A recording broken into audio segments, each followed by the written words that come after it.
You're listening to Radio Sputnik. Telling the untold.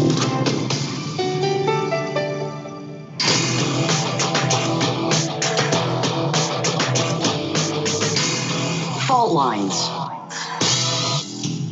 Live from across the divided states of America, it is time now for another edition of the most disruptive show covering news and events in those states and around the globe. In the independent corner, I am your political analyst, Shane Stranahan. And in the left corner, I am the indefatigable, a burning ember in the darkness, your political analyst, Jamarl Thomas. And together we are Fault Lines with Thomas and Stranahan. In the news this morning, in COVID news, New York's Governor Andrew Cuomo on Wednesday announced new restrictions on businesses and social events on Staten Island, and he imposed a 10 p.m. curfew on restaurants, bars, and gyms statewide. That's in response to a significant uptick in coronavirus infections. Additionally, Cuomo announced a new 10-person cap on parties and other gatherings in private residences, including apartments and houses. The restaurant and gym rules take effect Friday at 10 p.m. That's tomorrow night. Eateries will have to clear customers out by 10 p.m. However, their kitchens can remain open for takeout and delivery. Cuomo told reporters yesterday, quote, "If these measures aren't sufficient to reduce the spread, we'll turn the valve more, and part of that would be reducing the number of people indoor dining. If that doesn't work, if these numbers keep going crazy, you will go back to a close down," end quote. You know, he's talking, of course, of indoor dining and also of gyms. Emirates Group, the owner of the Middle East's biggest carrier, reported Thursday that it had lost $3.8 billion in the first half of the year. That's its first net loss in over 3 decades after the pandemic wiped out air travel earlier this year. The state-owned company said revenue for its Dubai-based airline Emirates had dropped 75% to $3.2 billion from the same period a year ago, even with this year's 52% reduction in operating costs and rise in cargo traffic. Chairman Sheikh Ahmed bin Zayed Al Maktoum said, quote, "We begin our current financial year amid a global lockdown when air passenger traffic was at a literal standstill.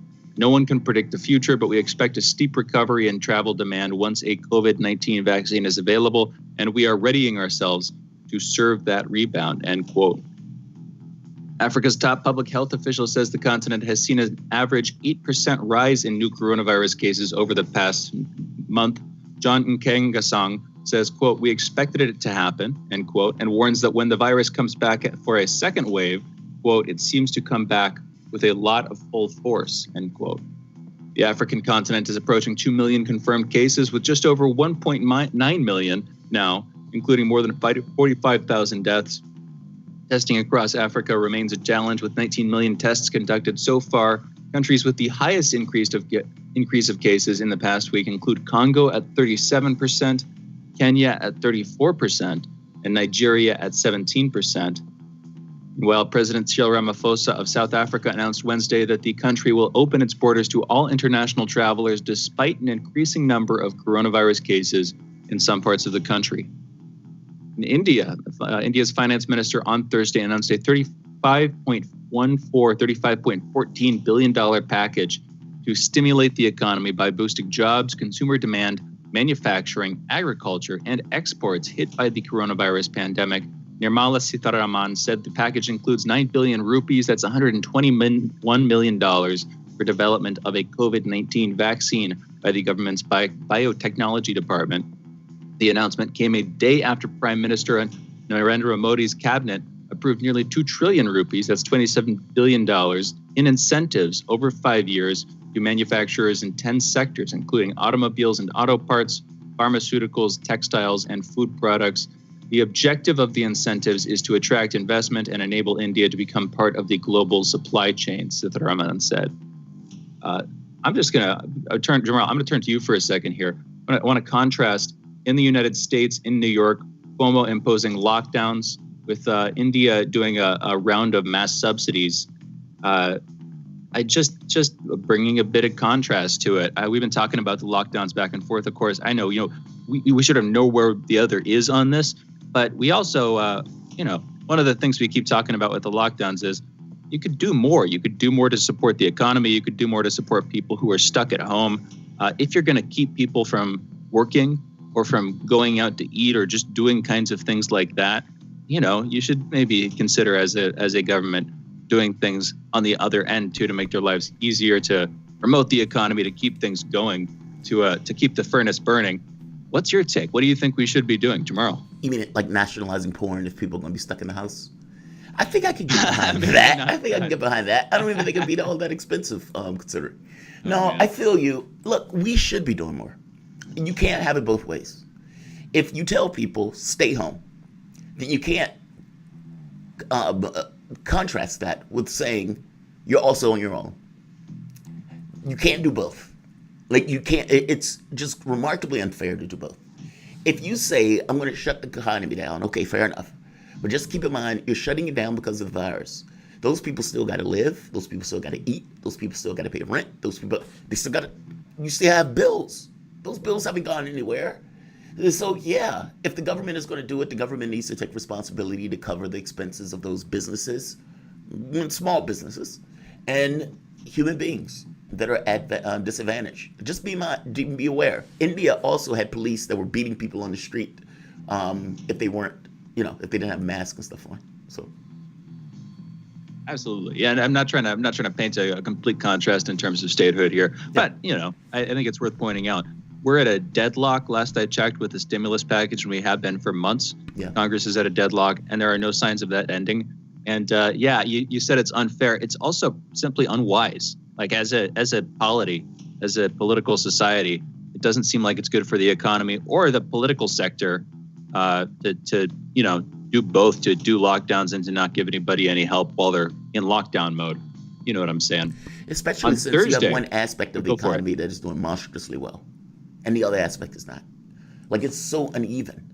Like, if you're working at, one of these small, let's say, mom and pop restaurants, you've probably lost your job over the last 3 months. That's dramatically unfair. And people could say life is unfair, but this didn't have to be this way. I guess that's my point. So. Yeah. Well, and the other thing about the stock market, I mean, just again, another brief discursion here, but keeping the stock market afloat, that's not just keeping people's 401ks and whatnot, their retirement accounts. It's not just keeping those intact. It's also like keeping the investor class relatively sane and stable and profitable too. Keeping their pockets lined decently well.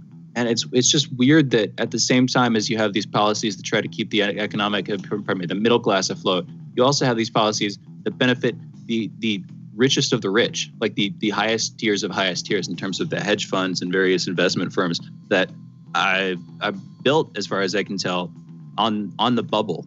You know what I mean? Yeah, I know exactly what you mean by that. Yeah, it's just a weird climate, man.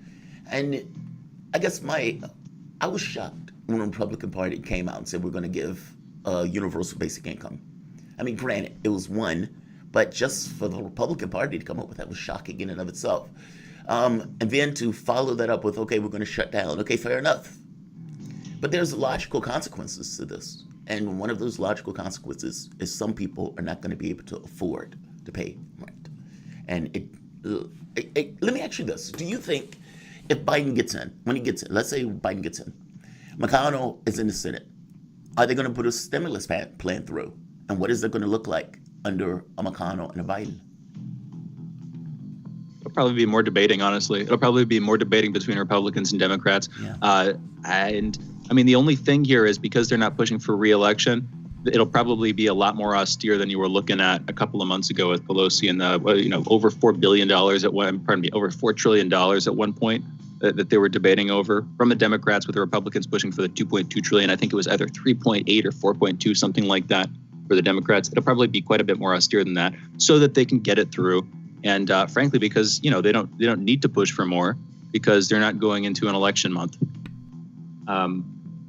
What's your take, Jamarl? Well,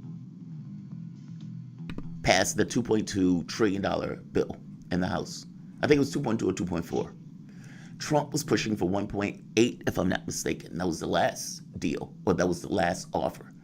And that was before going into the election. Because the thought was, there's only a $400,000 difference. $400 million difference. Are you guys really that petty? You know what I mean? It's like they had the option to do that. They chose not to do it. Donald Trump seemed like he wanted to get his people to do it, but Donald Trump should have just agreed to the 2.2 trillion and attacked his other side. Yeah, this is, I suspect you're right. I even wonder whether or not Donald Trump would have been able to get a bigger stimulus out of McConnell if he won, as opposed to Biden out of McConnell. But I don't know. We will see. Well, yeah, and the big bone of contention, I think, was with the money going to states, specifically to Democrat-run states, which were, hit hardest by the pandemic. And that seems to just be the fact that they were urban clusters. I mean, you can chalk it up to Democratic mismanagement, or you can chalk it up to the fact that those are largely cities, so you have a sort of natural hotspot for the spread of the virus. But that's a whole other conversation anyway. And we got a couple more headlines to go through. So I think we should go through them.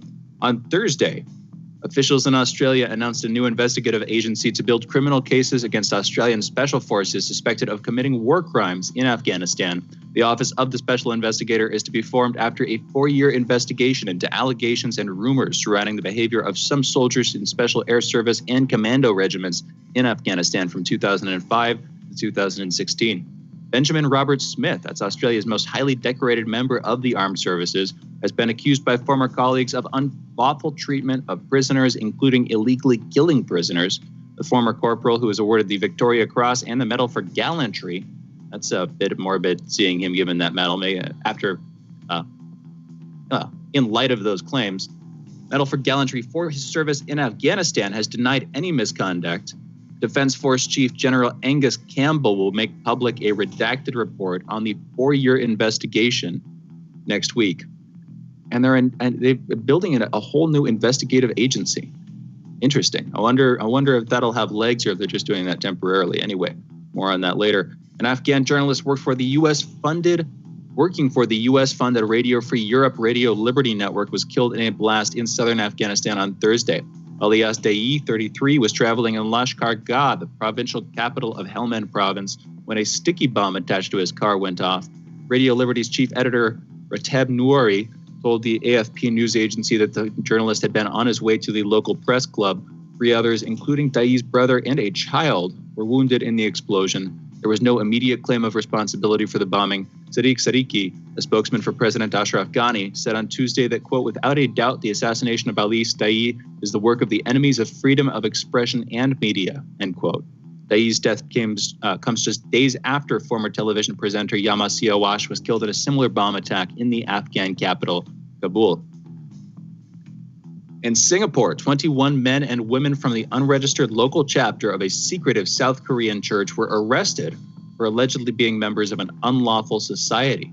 The 9 men, aged between 22 and 31 years old, and 12 women, aged between 21 and 49 years old, were arrested by police officers from the Criminal Investigation Department on Monday. Preliminary investigations revealed that they had allegedly re-engaged in activities connected to the unregistered local chapter of the Shincheonji Church of Jesus, the Temple of the Tabernacle of the Testimony, known as SCJ, which has been called a cult in several countries. And Microsoft, you know what, actually, I'm just going to point this out. This group, the Shincheonji Church of Jesus, this is notorious because if you remember, Jamarl, early on during the pandemic in South Korea, this church was like the hub for the spread of the coronavirus. The outbreak, I'm just going to read here from Wikipedia, the outbreak of coronavirus cases in Korea was initially centered in the city of Daegu after a 61-year-old Shincheonji member known as Patient 31 infected other church members, causing the pandemic to surge in that region. So it's just interesting to see the note here. We're probably coming to the public's attention internationally, or probably seeing this in the news, partly because of that. Partly because they're kind of notorious internationally after that earlier incident. Do you remember what I'm talking about? Were you following that at the time? It's funny. I think so. I just keep thinking to myself, what is a person goes to church, they want to worship Jesus or whatever, and that person gets a bunch of other people infected. How do you process that if you're going to that church? God didn't get involved to protect the people from getting COVID-19 in the same way that he protects people when they say their grace when they're eating poison? I don't get it. Oh, Jamarl. We talk about politics. Now you're talking about religion. We're just setting ourselves up for a dispute of world-class proportions on this show. I don't know, man. Haven't you learned Star Trek, Jamarl? your favorite show. I thought that would have taught you that those are the kinds of disputes you need to either avoid or learn how to have very, very, very skillfully and softly in order to not have mass conflict on an intergalactic scale, really a galactic scale. Anyway, I'm just poking at you. I get your point. Microsoft, last headline here, is urging users to abandon telephone-based multi-factor authentication solutions like one-time codes sent via SMS and voice calls, and instead replace them with newer MFA technologies like app-based authenticators and security keys. The warning comes from Alex Weinert, Director of Identity Security at Microsoft. For the past year, Weinert has been advocating on Microsoft's behalf, urging users to embrace and enable MFA for their online accounts. Citing internal Microsoft statistics, Weinert said in a blog post last year that users who enabled multi-factor authentication ended up blocking around 99.9% of automated attacks against their Microsoft accounts. But in a follow-up blog post, Weinert says that if users have to choose between multiple MFA solutions, they should stay away from telephone-based MFA. Microsoft execs cite several known security issues, not with MFA, but with the state of the telephone networks today. Weinert says that both SMS and voice calls are transmitted in clear text and can be easily intercepted by determined attackers using techniques and tools like software-defined radios, femto cells, or SS7 intercept services. I know that the first one, those last two are unfamiliar to me. SMS-based one-time codes, meanwhile, are also phishable via open source and readily available phishing tools like Modlishka, PredSniper, or EvilGinks. And with that, those are headlines. You're listening to Fault Lines with Jamarl Thomas and Shane Stranahan. And we are going into a break. And on the other side of this break, we're going to be back with Jamarl's monologue. Again, you are listening to Fault Lines with Thomas and Stranahan. We'll be back on the other side of this break.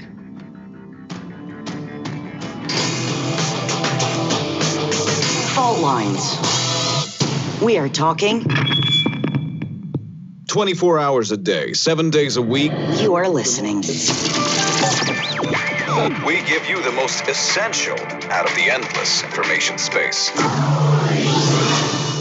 Radio Sputnik, telling the untold.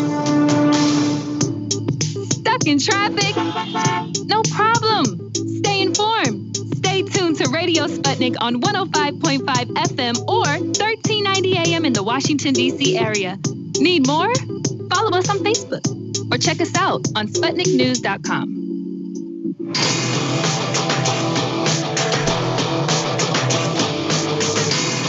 Fault lines.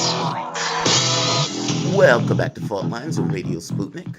My name is Jamarl Thomas. I am joined by my co-host Shane Stranahan, coming to you live out of our station in Washington, D.C.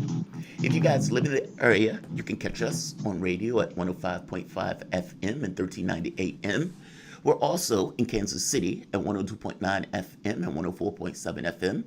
If you guys are digging what Shane and I are putting down, whatever platform you're consuming us on, give us a like and definitely share the content.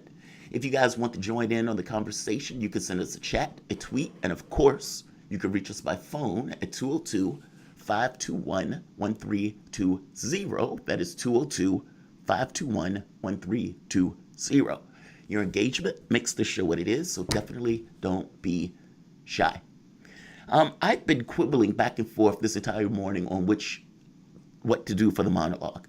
Jeffrey Tubin was fired from The New Yorker. That's an interesting conversation. There's another conversation dealing with Politico saying that their Biden campaign is going to freeze out Sanders and Warren from his cabinet.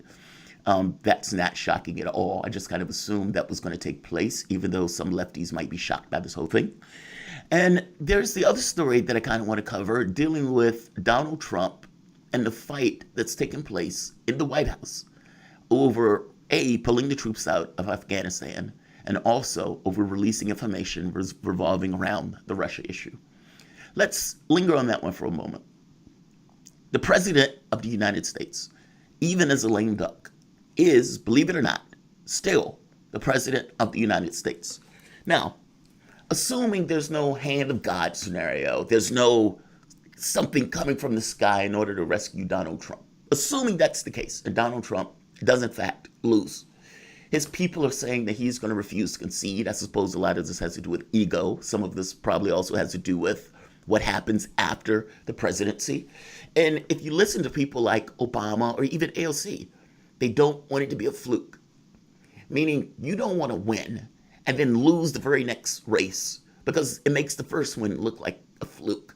So there are all sorts of reasons why Donald Trump didn't necessarily want to lose this race. I strongly suspect ego has a lot to do with it, but there's a lot of reasons he probably didn't necessarily want to lose. But he's lost.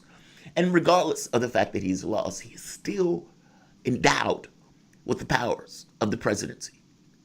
Now, there's a conceptual aspect to this, and there's a technical, legitimate aspect. The conceptual aspect is power resides where people think it is. When Donald Trump is a force in American politics, he still will probably remain a force going forward. He was able to pull in more votes than he did the last time. His popularity didn't necessarily diminish, even though he was a polarizing figure. The people who Donald Trump give his support to, depending upon the district that those people are in, still has leverage and still has influence, even if he still loses this race. Meaning that many of the Republicans and whatnot that are in office, those people may still fear him and they still may give, let's say, deference. Not because they think he won, but because they're terrified that his acolytes will still rip them out of their own seats. So people are going to be tempered in their pushback, but nevertheless, he still lost. And in that loss, there is a reduction of power from a conceptual level in the sense that people conceive or believe and know his influence will be waning, especially in a technical sense. The point I'm bringing this up here, though, is in a technical sense, in a very specific technical sense of law, Trump is still president. He is going to remain so until January. And the decisions that Trump make on issues of foreign policy, on issues of military, or on issues of the domestic front still have the same force that they did before the election. If the president, commander-in-chief, decides he wants to pull our troops out of Afghanistan, then those troops should be pulled out of Afghanistan. Do we have civilian control of the military or not? Donald Trump apparently is in a huge fight to, A, pull troops out of Afghanistan, something that he said he wanted to do anyway, but also to release information on the issue of Russia. And he is getting apparently a ton of pushback from this, from various people in the administration, including his own Attorney General William Barr. And so Barr is giving pushback. Bloody Gina Haspel, head of the CIA, is giving him pushback. In fact, she's even concerned about her job at this point, thinking that Trump is going to axe her like he did Espers and some of the other people. Trump has been reorganizing various aspects of government after the election. And you can make a question of like, well, what's the point in this if he lost? But maybe the point of this is he's sick of dealing with the resistance to getting what he wants accomplished, whether that's releasing information on the whole Russia stuff that he believes will clear his case. Personally, that case has already been cleared, but this is done more so from a mental space and what he perceives as the American public and their point of view on this stuff. I mean, after all, for 3 and 4 years, incessantly, they screamed that he was working with a foreign government. So if he's a little, burned on that point, and he wants to get that information out, I totally understand him on it, and he should do it. He is indeed the president. Do it. On the secondary point, especially if you believe it cleared your name, on the secondary point, you're the president. If you want to pull those troops out of Afghanistan, pull the troops out of Afghanistan. If you want to pull them out of Syria, pull them out of Syria. It is your discretion to do so, right? Now, the people who Trump were putting in, he got rid of Espers the other day. There are also some other officials that he's gotten rid of, and he's put people, yes-men, henchmen, that agree with him in those spots, especially people, some of which were skeptical of war. Rand Paul put out a tweet this morning making the point that says the president is commander-in-chief. If the president wants to pull us out of Afghanistan, he has every legal right to do so. We are not under a military junta. This is a civilian command of the military. We have been in Afghanistan for 19 years. There were people who were born and became adults over the time period we've been in Afghanistan. And the Afghan files that came out by the Washington Post made it extremely clear we were not making progress. In fact, the things that we were doing was having secondary consequences that was making the situation worse. Billions that we dropped into that country for people living in mud huts And it's like, what are you going to do with that money for people who are living in mud huts? You eventually just created corruption. The Taliban is stronger than they ever were, to the point where they're probably going to take over that government the moment that the United States leaves. It's none of our business. We made that situation worse. The bombings, the drones, the torture. Do you realize that the United States has been attacking the International Criminal Court? At least John Bolton was, because they wanted to investigate war crimes in Afghanistan. No, we're not a signatory. However, Afghanistan is, and war crimes that take place there on their own citizens can be investigated. I'm trying to make the point to you that we failed in Afghanistan, and us staying there for 20 more years is not going to make that situation any better. The president wants to leave.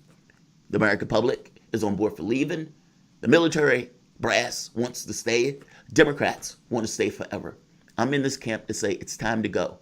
If we could not accomplish what we were trying to accomplish in 19 years, another 2-3 years is not going to make that any different. And they need to explain, how long do they expect us to be there? 100 years? 200 years? Now, Donald Trump wants to be out by Christmas. Military is making the argument, well, we want to draw down by May. Just so happened when Donald Trump supposedly is out of office, in which case Joe Biden is probably just going to rescind the order and stay. No. If you want to fulfill your campaign promise that you were pulling those people out, do it. If you need to put yes men in those positions to make that work, do it. You told the American public you were pulling out, pull out. Yes, you failed from the standpoint of winning the race.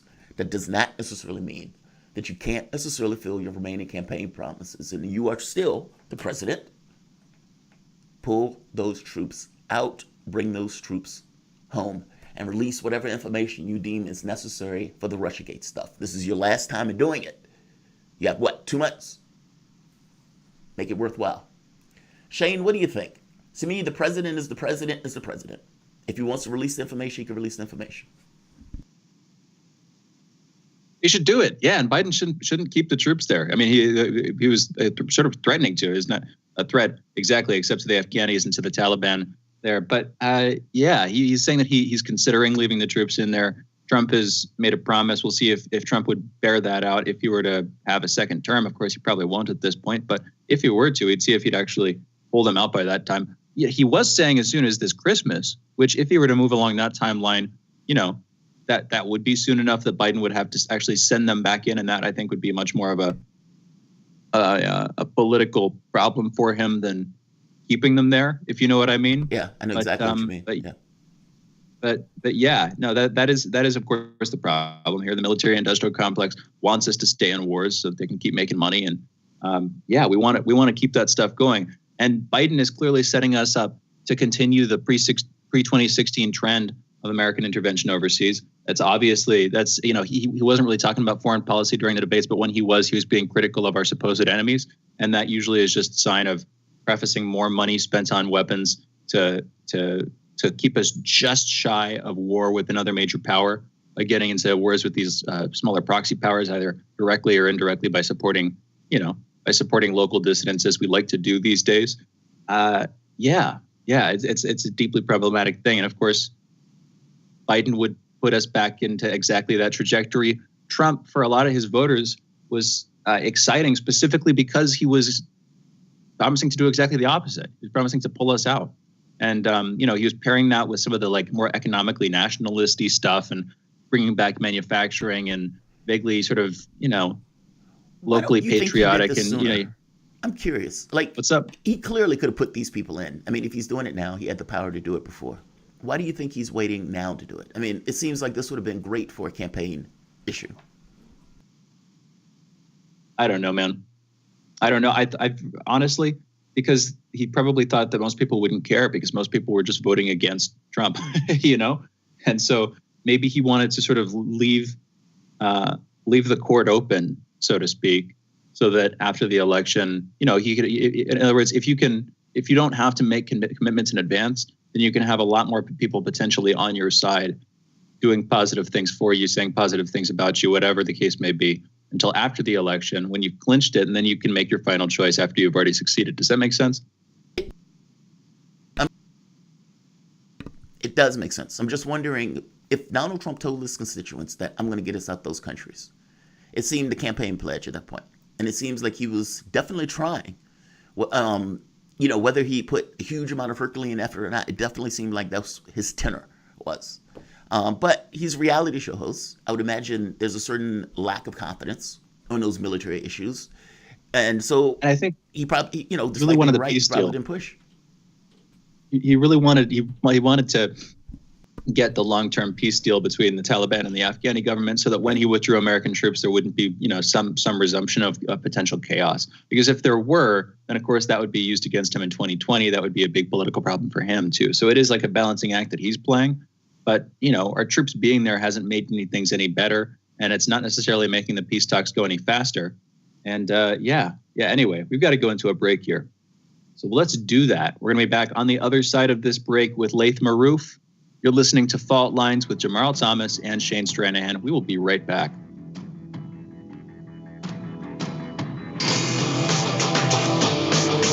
Fault Lines. You're listening to Radio Sputnik. Epidemics and pandemics could kill millions of people, and they actually did. Centuries ago, deadly outbreaks called the Black Death, the Plague of Justinian, and the Spanish flu ravaged countries, empires, and whole continents. Some of these diseases are still present around the globe. Others have become a thing of the past. Discover how these ancient and not so distant outbreaks from previous centuries differ from modern-day SARS, MERS, and coronavirus pandemics. Listen to our new series, Outbreak, the deadliest epidemics in human history. This week on Radio Sputnik.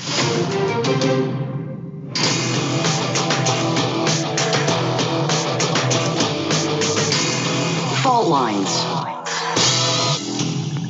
And we're back. You're listening to Fault Lines with Jamarl Thomas and Shane Stranahan. And our guest for this segment and the next, Laith Marouf. He's an award-winning multimedia producer and media policy and law consultant focused on issues of liberation and decolonization from indigenous nations to Arab peoples, and focused on building broadcasting capabilities for misrepresented and underrepresented communities around the world. Laith, thank you for joining us. How are you doing this morning?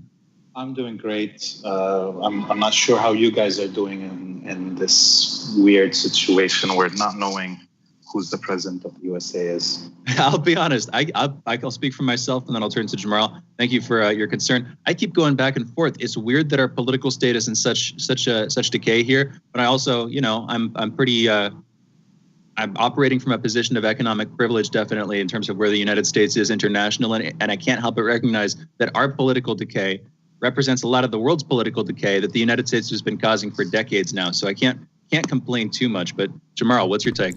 Yeah, 2020 has been weird, to put it mildly. I mean, there's been certain advantages from the standpoint of us getting the position. By the same token, there's been weird medical stuff. And then you have the president and not knowing who the president is. I guess I'm operating on the assumption that Biden is president until something else happens. Meaning he's president-elect until, the courts come in, or until something else comes in, or until something is out. Meaning until something intervenes, then my assumption is that Biden won. So I don't have this kind of bifurcation in my head of it being in conflict, at least until it is, if that makes sense. But it is strange. It is very strange. Because we typically in this country don't have people attacking the electoral system. Like even when John Kerry ran against George Bush, there was anomalies in the election. I think it was in Ohio or something. And even then, Kerry wouldn't fight. Hillary Clinton with anomalies that were in Wisconsin, she wouldn't fight.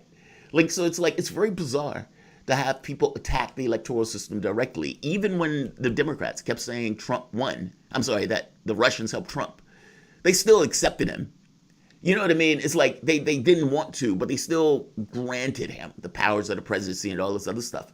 So it's very strange for people to directly attack the electoral system in this country. So yeah, Leah, it is a bizarre scenario. Absolutely. Okay, Laith, I just want to check. You were in Beirut, right? That you're based out of Beirut, Lebanon? Yes. Okay, yeah, so we can talk about a couple of things. We're probably going to come back to the presidency in a minute, talking about how Biden's potential first term as president and third term in the Oval Office, if you include the vice presidency there, third term in the White House at least, how that might affect the region. But I actually just want to start with this. A little bit over 3 months ago, there was an explosion in Beirut, massive explosion that rocked the city, destroyed a vast swath of Beirut's port.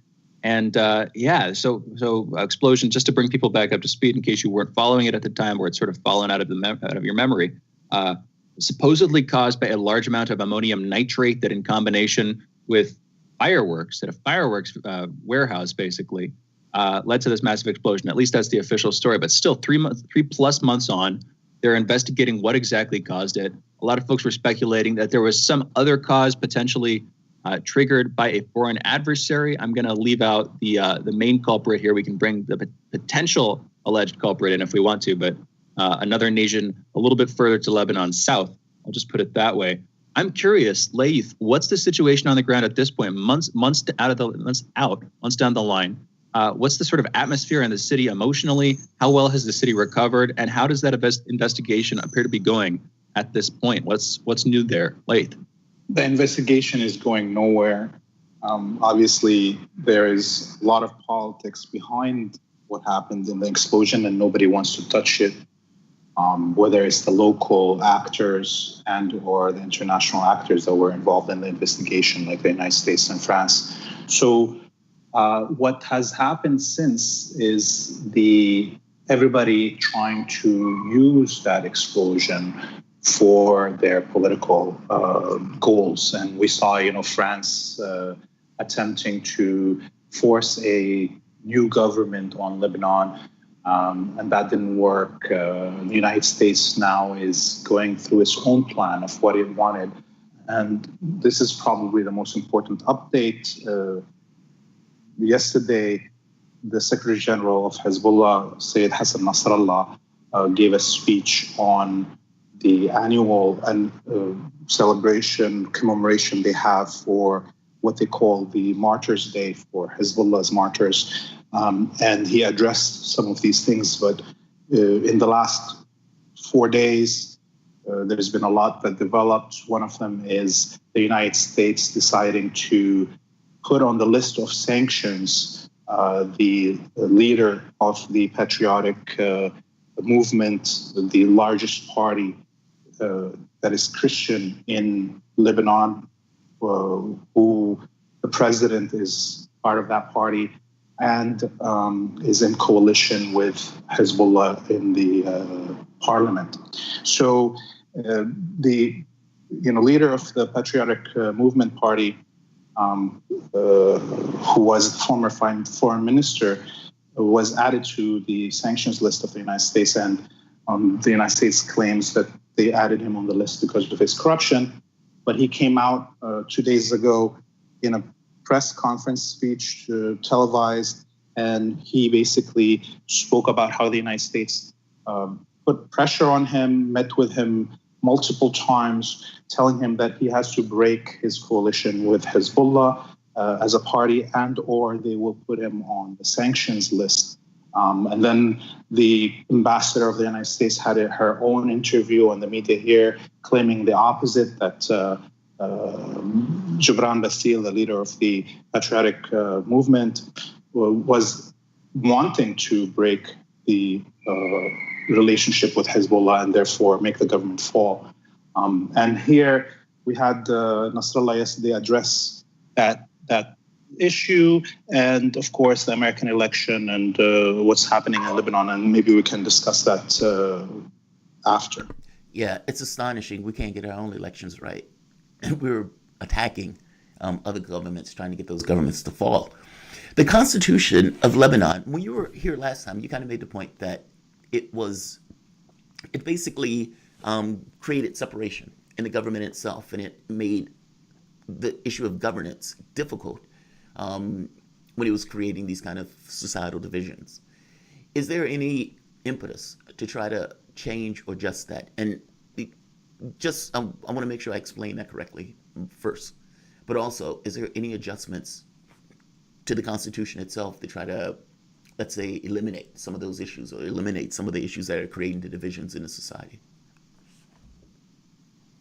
So the Constitution of Lebanon is secular per se. It's a very short document, but what is the main problem is the Ta'if agreement that was signed at the end of the civil war in Lebanon, in Ta'if, Saudi Arabia. There was a deal done between the Syrian government protecting the resistance factions and the Saudis that were adopting the former pro-Israel parties, basically, in Lebanon.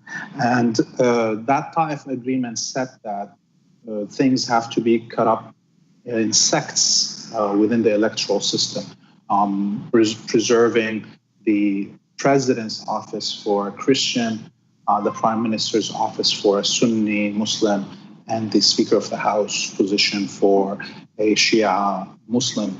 And then, making that a person cannot vote for anybody they want to. You only can vote for people within your sect. So there's reserved seats for each sect. This is the Taif agreement that, hosted by Saudi Arabia and pushed this sectarianism to create a balance in the country that makes it impossible for somebody to govern fully without the full approval of everybody, which makes it impossible. So imagine what Biden is trying to do right now, which create this kind of national coalition of Democrats and Republicans against Trump, and the possibility of him appointing Republicans as ministers before he would even appoint somebody like Sanders or anybody from the left wing of the Democratic Party. So the ills that are here right now, the sectarianism, has its root in what Americans in Saudi Arabia wanted at the end of the Civil War. And are there any signs of that changing? Any signs of adapting the Constitution, changing the sectarian nature of that, Laith? It doesn't look like it, because that will require somebody being declared a winner. And currently, the United States will not allow even Hezbollah and the Patriotic Movement, which are the biggest parties in Lebanon, who have a full majority in the parliament, even with this sectarian breakdown. They're not allowing them to govern. And this is what's been happening for the last 3 years, which accumulated in this explosion and the current situation that we're living. What about China? What is China? So the United States, obviously, long-term foe, has made a long-term foe out of Hezbollah. What about China on the other side of the world there? So China is offering billions of dollars of investment in infrastructure. They actually came out, the ambassador of China, just after the explosion, said that they have presented plans to the Lebanese government of building high-speed rail from north to south Lebanon, and bridges and tunnels and highways to make it a shorter trip to Damascus, Syria, through the mountains, and to electrify the whole country. Create an electric network, all within like a 6 months period. It was an amazing plan, and obviously, what is stopping this from happening is the United States. The leadership in Lebanon has the hard choice. If it actually wants to build up the country and save its economy and its people, it has to look east. But then there is the American hammer waiting on top of their head if they do that. Without them even daring to do that, with just mentioning these things, you could see what happened to Jamarl Thomas, the leader of the Free Patriotic Movement Party, and being put on the sanctions list. That's fascinating. Let's do this. I want to dig into that, because the United States is already hostile towards Lebanon. And like you said, he put the prime minister, the head of the major party, on his sanctions list because of his association with Hezbollah. And you kind of made the point that Hezbollah is one of the major parties in Lebanon, not to mention this kind of almost like a military sect of sorts.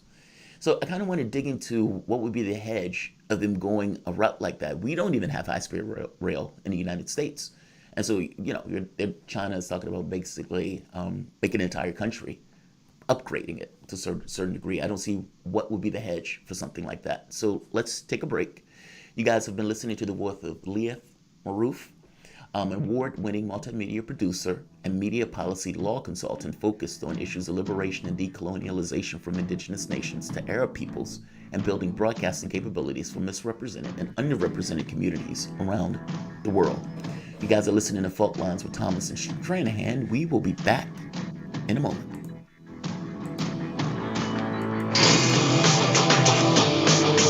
Fault Lines.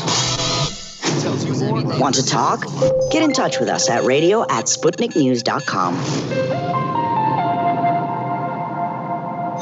Peer into the future with Political Misfits on Thursdays when we analyze the latest trends in news, politics, and culture. Catch us on 105.5 in Washington, D.C., or 102.9 or 104.7 in Kansas City.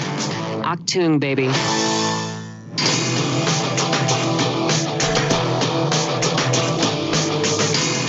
Fault Lines. Welcome back to Fault Lines on Radio Sputnik. My name is Jamarl Thomas. I am joined by my co-host Shane Stranahan, coming to you live out of our station in Washington, D.C. Joining us for this segment is Laith Marouf, award-winning multimedia producer and media policy law consultant focused on issues of liberation and decolonialization from indigenous nations to Arab peoples and building broadcasting capabilities for misrepresented and underrepresented communities around the world. Again, Laith, welcome back to the show. I always appreciate it when you come on. I want to dig into this Great to be there. Of China. The Belt and Road Initiative, I imagine that's where this is coming in from. You were saying China wanted to drop billions into upgrading Lebanon. Now, and you said that the hedge on that is basically the U.S., trying to collapse the government of Lebanon by trying to get the prime minister to dissolve its association with Hezbollah. But on top of that, basically creating or running interference for anything like that to come about. Why would Lebanon care about U.S. interests in this? I mean, to me, it seems like Lebanon has basically been in a constant state of conflict, meaning from the standpoint of either Israel or the pressure from the U.S. And it seems like China provides a secondary polar alignment of sorts for Lebanon to accrue around, especially if they're going to upgrade the country itself. What would be the hedge against that? I know that there's a political aspect to this where, the political climate needs to be ripe to even make deals like that. But what would be the hedge for something like this in association with China, considering that, Lebanon is already on the U.S.'s not that great list? So, if we're talking about the Belt and Road initiative of China, what we're saying is that there has to be an out for that into the Mediterranean. And obviously, Beirut is the logical end of that route, the old Silk Road. But that will also require stability in Syria and Iraq and Iran. And you have right now this purposeful destabilization of this whole region, not only here, but anything that is at the edges of the outs from China and Russia for this initiative. So when we're talking about what the U.S. is talking about, Uyghur Muslim rights in China, they're trying to destabilize the pathway for the trains and highways that's going to go through that to Russia and Central Asia. Similar with Hong Kong, similar with Tibet, the conflict that is happening right now with India on the border with China. All of these are destabilizing purposes for making sure that China cannot project its exports to the rest of the world. It's already surpassing the United States as an economy. Imagine if it has actually faster ways to get its products to Europe, to Africa, to the rest of Asia and Latin America. So that will definitely steamroll the whole Western economic system. So Beirut and Lebanon will not be allowed to be developed as long as this competition is happening between the U.S. and China, and or without the actual defeat of American imperialism. And Laith, thank you. That's very interesting, actually. So you're saying that specifically the U.S. is focusing on the situation in China with the Uyghurs, because the Uyghurs, if China doesn't do the sort of crackdown thing, they're going to continue to be a destabilizing force economically for this trade corridor that China is trying to invest in between their nation and then the Near East, the Middle East, Lebanon in this case. Is that broadly the case that you're making? Yes, definitely. I mean, that's what you could see happening. So, the same thing with the conflict with Hong Kong. The U.S. put pressure there because this was the main financial out for China into the world system, economic system. And here we have this destabilization that happened to limit ability of China to continue exporting. So we have to look at things in a local, regional, and international perspective. We are in a globalized world and an imperialist world where, the reality now is in the open with Trump and his presidency. Very interesting. Okay, you know what? I actually want to turn slightly back to Lebanon. Can you please just give us, I believe we've spoken about this briefly once before, what is the basis of Lebanon's economy, especially at this point? I mean, major port in the Eastern Mediterranean, major ports in the Eastern Mediterranean. So I'm guessing that's a large part of it as an importer and exporter from Europe to Europe, et cetera. But what else is there? That's obviously not all. Can you please give us an overview there, Laith? So the economy of Lebanon is mainly tourism and financial sector. So we could think about the banking system of Lebanon up until the crash that just happened, the manufactured crash, was kind of the Switzerland of banking in the Arab world. So all these Gulf rich people would put their banking money here and do their trade. Also, it was a trading hub because of the land route through Syria and Jordan to the Gulf, again, for shortening any imports to the Gulf, which used to be that. And that got destroyed, obviously, with the war on Syria. And so the little agricultural and industrial economy that Lebanon had used to depend on this export route, and that's gone. So that's been destroyed. So right now, with the collapse of the financial economy sector that was manufactured, that's gone. And we hear now the United Arab Emirates, who just created this deal with apartheid Israel. They're moving their money there. They're talking about opening the Haifa port to replace the Beirut port for import-export to the Gulf from the Mediterranean. So you could see how it's playing in a regional manner and an international manner, the isolation of Lebanon that is manufactured. Wow, that's astonishing. I mean, not only are Bahrain, UAE, not only are these guys backing Israel in this, meaning signing deals whatnot with Israel, but like you said, if they're moving the port, that's basically them pulling out resources from Lebanon, and they're already in somewhat of a rough scenario. What is Lebanon? I guess this doesn't necessarily seem great in regards to where this is going. So what is right now the political climate in Lebanon in regards to ideas and direction that the country needs to take, even from the standpoint of the way the public is viewing these events? What's the thing that is going on in the public's consciousness at this particular moment, and where's the public looking for regarding direction? So maybe this is where it's important to, speaking to the American audience, to tell them how is this connecting to the election in the United States. So yesterday in the speech that Sayyid Hassan Nasrallah gave, he spoke about what the election in the United States means to them, because we're all living in an imperial world, and anything that's happening in the United States is affecting our lives.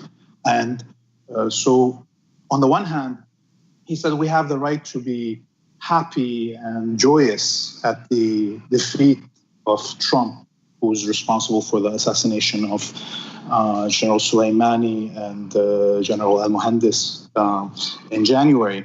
But he also said that nothing is going to change in terms of if Biden comes in, and that's a question that he put up, if Biden comes into power, for us here in the Middle East, it doesn't make a difference if it's a Democrat or Republican.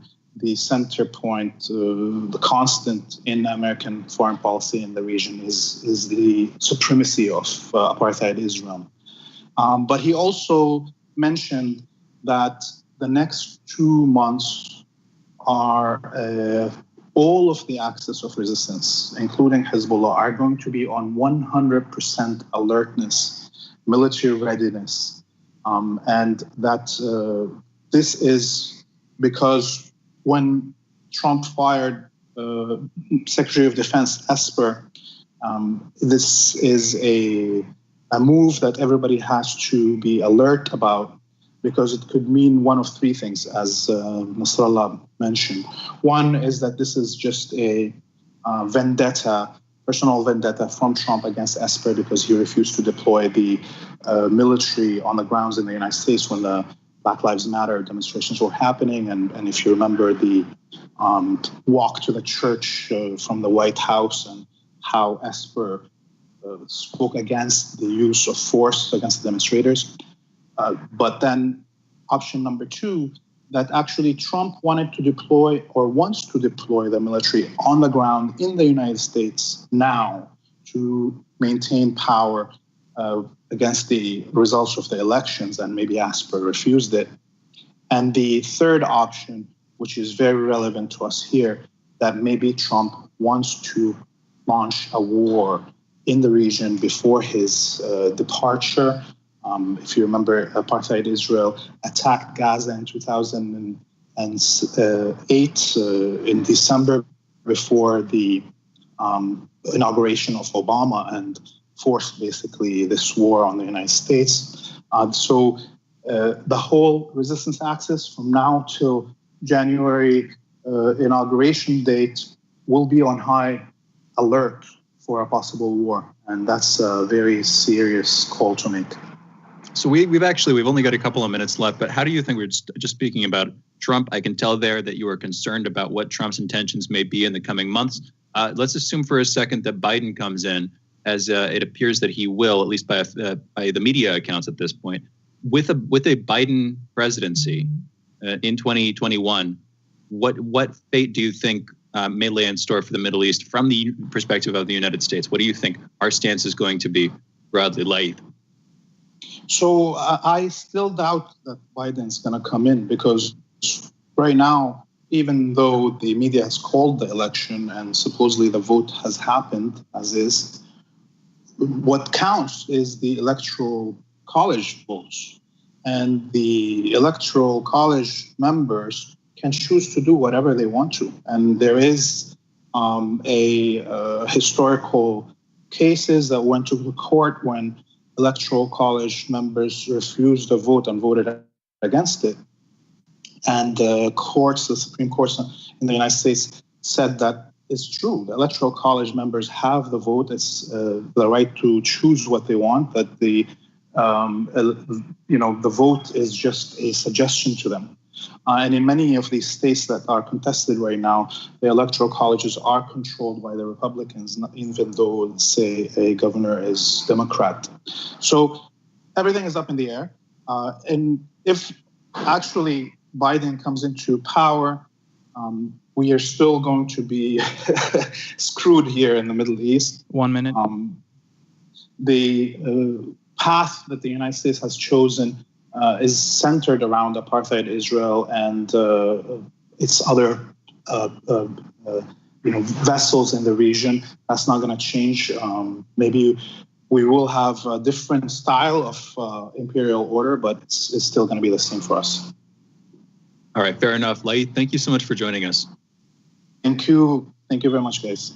For those listening, Laith Marouf is an award-winning multimedia producer and media policy and law consultant focused on issues of liberation and decolonization from indigenous nations to Arab peoples, and focused on building broadcasting capabilities for misrepresented and underrepresented communities around the world. You can follow Laith on Twitter at Laith Marouf. That's LaithMarouf on Twitter. And you can check out his website, CMA Center, that's CENTRE theprogressivesoapbox.org. You're listening to Fault Lines with Jamarl Thomas and Shane Stranahan, and we will be back in just 1 minute with headlines.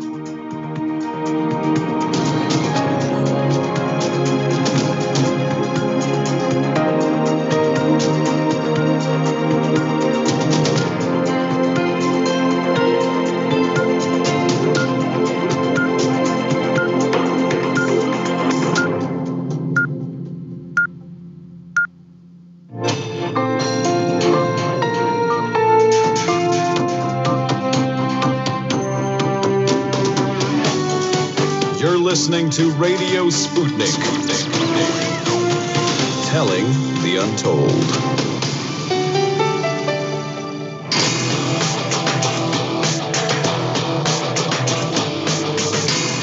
Fault lines. Live from the divided states of America, welcome to your daily inoculation for propaganda. In the left corner, I am the indefatigable, the ever-vigilant, the last antibody to a sick and seizing political system, your political analyst, Jamarl Thomas. And in the independent corner, I am the tired, the sick, the weary, your political analyst, Shane Stranahan. That means you are listening to Fault Lines with Thomas and a tired, sick, and weary Stranahan, I'm sorry. Oh, every time it's like ad-libbing, man, ad-libbing. You take your finger in your I know. hands. I've got one of those names, and no, I'm just kidding about that stuff. I was just trying to bring the contrast up. Anyway, Jamarl. So let's do headlines. In the news, New York's Governor Andrew Cuomo on Wednesday announced new restrictions on businesses and social events on Staten Island and imposed a 10 p.m. curfew on restaurants, bars, and gyms statewide in response to a significant uptick in COVID-19 infections. Additionally, Cuomo announced a new 10-person cap on parties and other gatherings in private residences, including apartments and houses. The restaurant and gym rules will take effect Friday at 10 p.m. Eateries will have to clear customers out by 10 p.m. However, the kitchens can remain open for takeout and delivery. Cuomo told reporters yesterday if these measures aren't sufficient to reduce the spread, we'll turn the valve more, and part of that will be reducing the number of people indoor dining. If that doesn't work, if these numbers keep going crazy, you will go back to a close down, he said, of indoor dining and of gyms. The wild part about this is, yesterday, the United States on Wednesday saw a record 136,325 new cases according to Johns Hopkins. Meanwhile, Texas, America's second most populous state, recorded 1,010,364 cases since the start of the pandemic. These numbers are going bananas. It's I don't think Cuomo wants to do this, but Cuomo has, 20,000 deaths from the standpoint of New York on his back, so I suppose he's not taking any chances. Let's keep going. That's a pretty grim. Emirates Group, the owner of the Middle East's biggest carrier, reported Thursday it lost $3.8 billion in the first half of the year. Its first net loss over the 3 decades after the pandemic wiped out air travel. The state-owned company said revenues for the Dubai-based airlines Emirates had dropped 75% to $3.2 billion for the same period a year ago. Even with this year, 52% reduction in operating costs and rise in cargo traffic. Chairman Sheikh Ahmed bin Saeed Al Maktoum said, "We began our current financial year amid global lockdown when air passenger travel was at a literal standstill.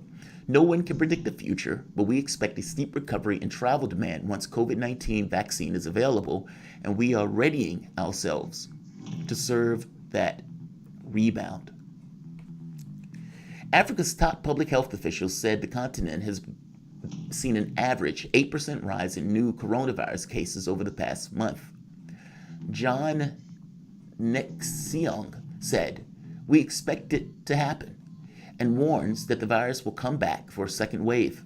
Quote, "It seems to come back with a lot of full force," unquote. The African continent is approaching 2 million confirmed cases with just over 1.9 million now, including 45,000 deaths. Testing across Africa remains a challenge, with 19 million tests conducted so far. Countries with the highest increase in cases in the past week include the Congo at 37%, Kenya at 34%, Nigeria at 17%.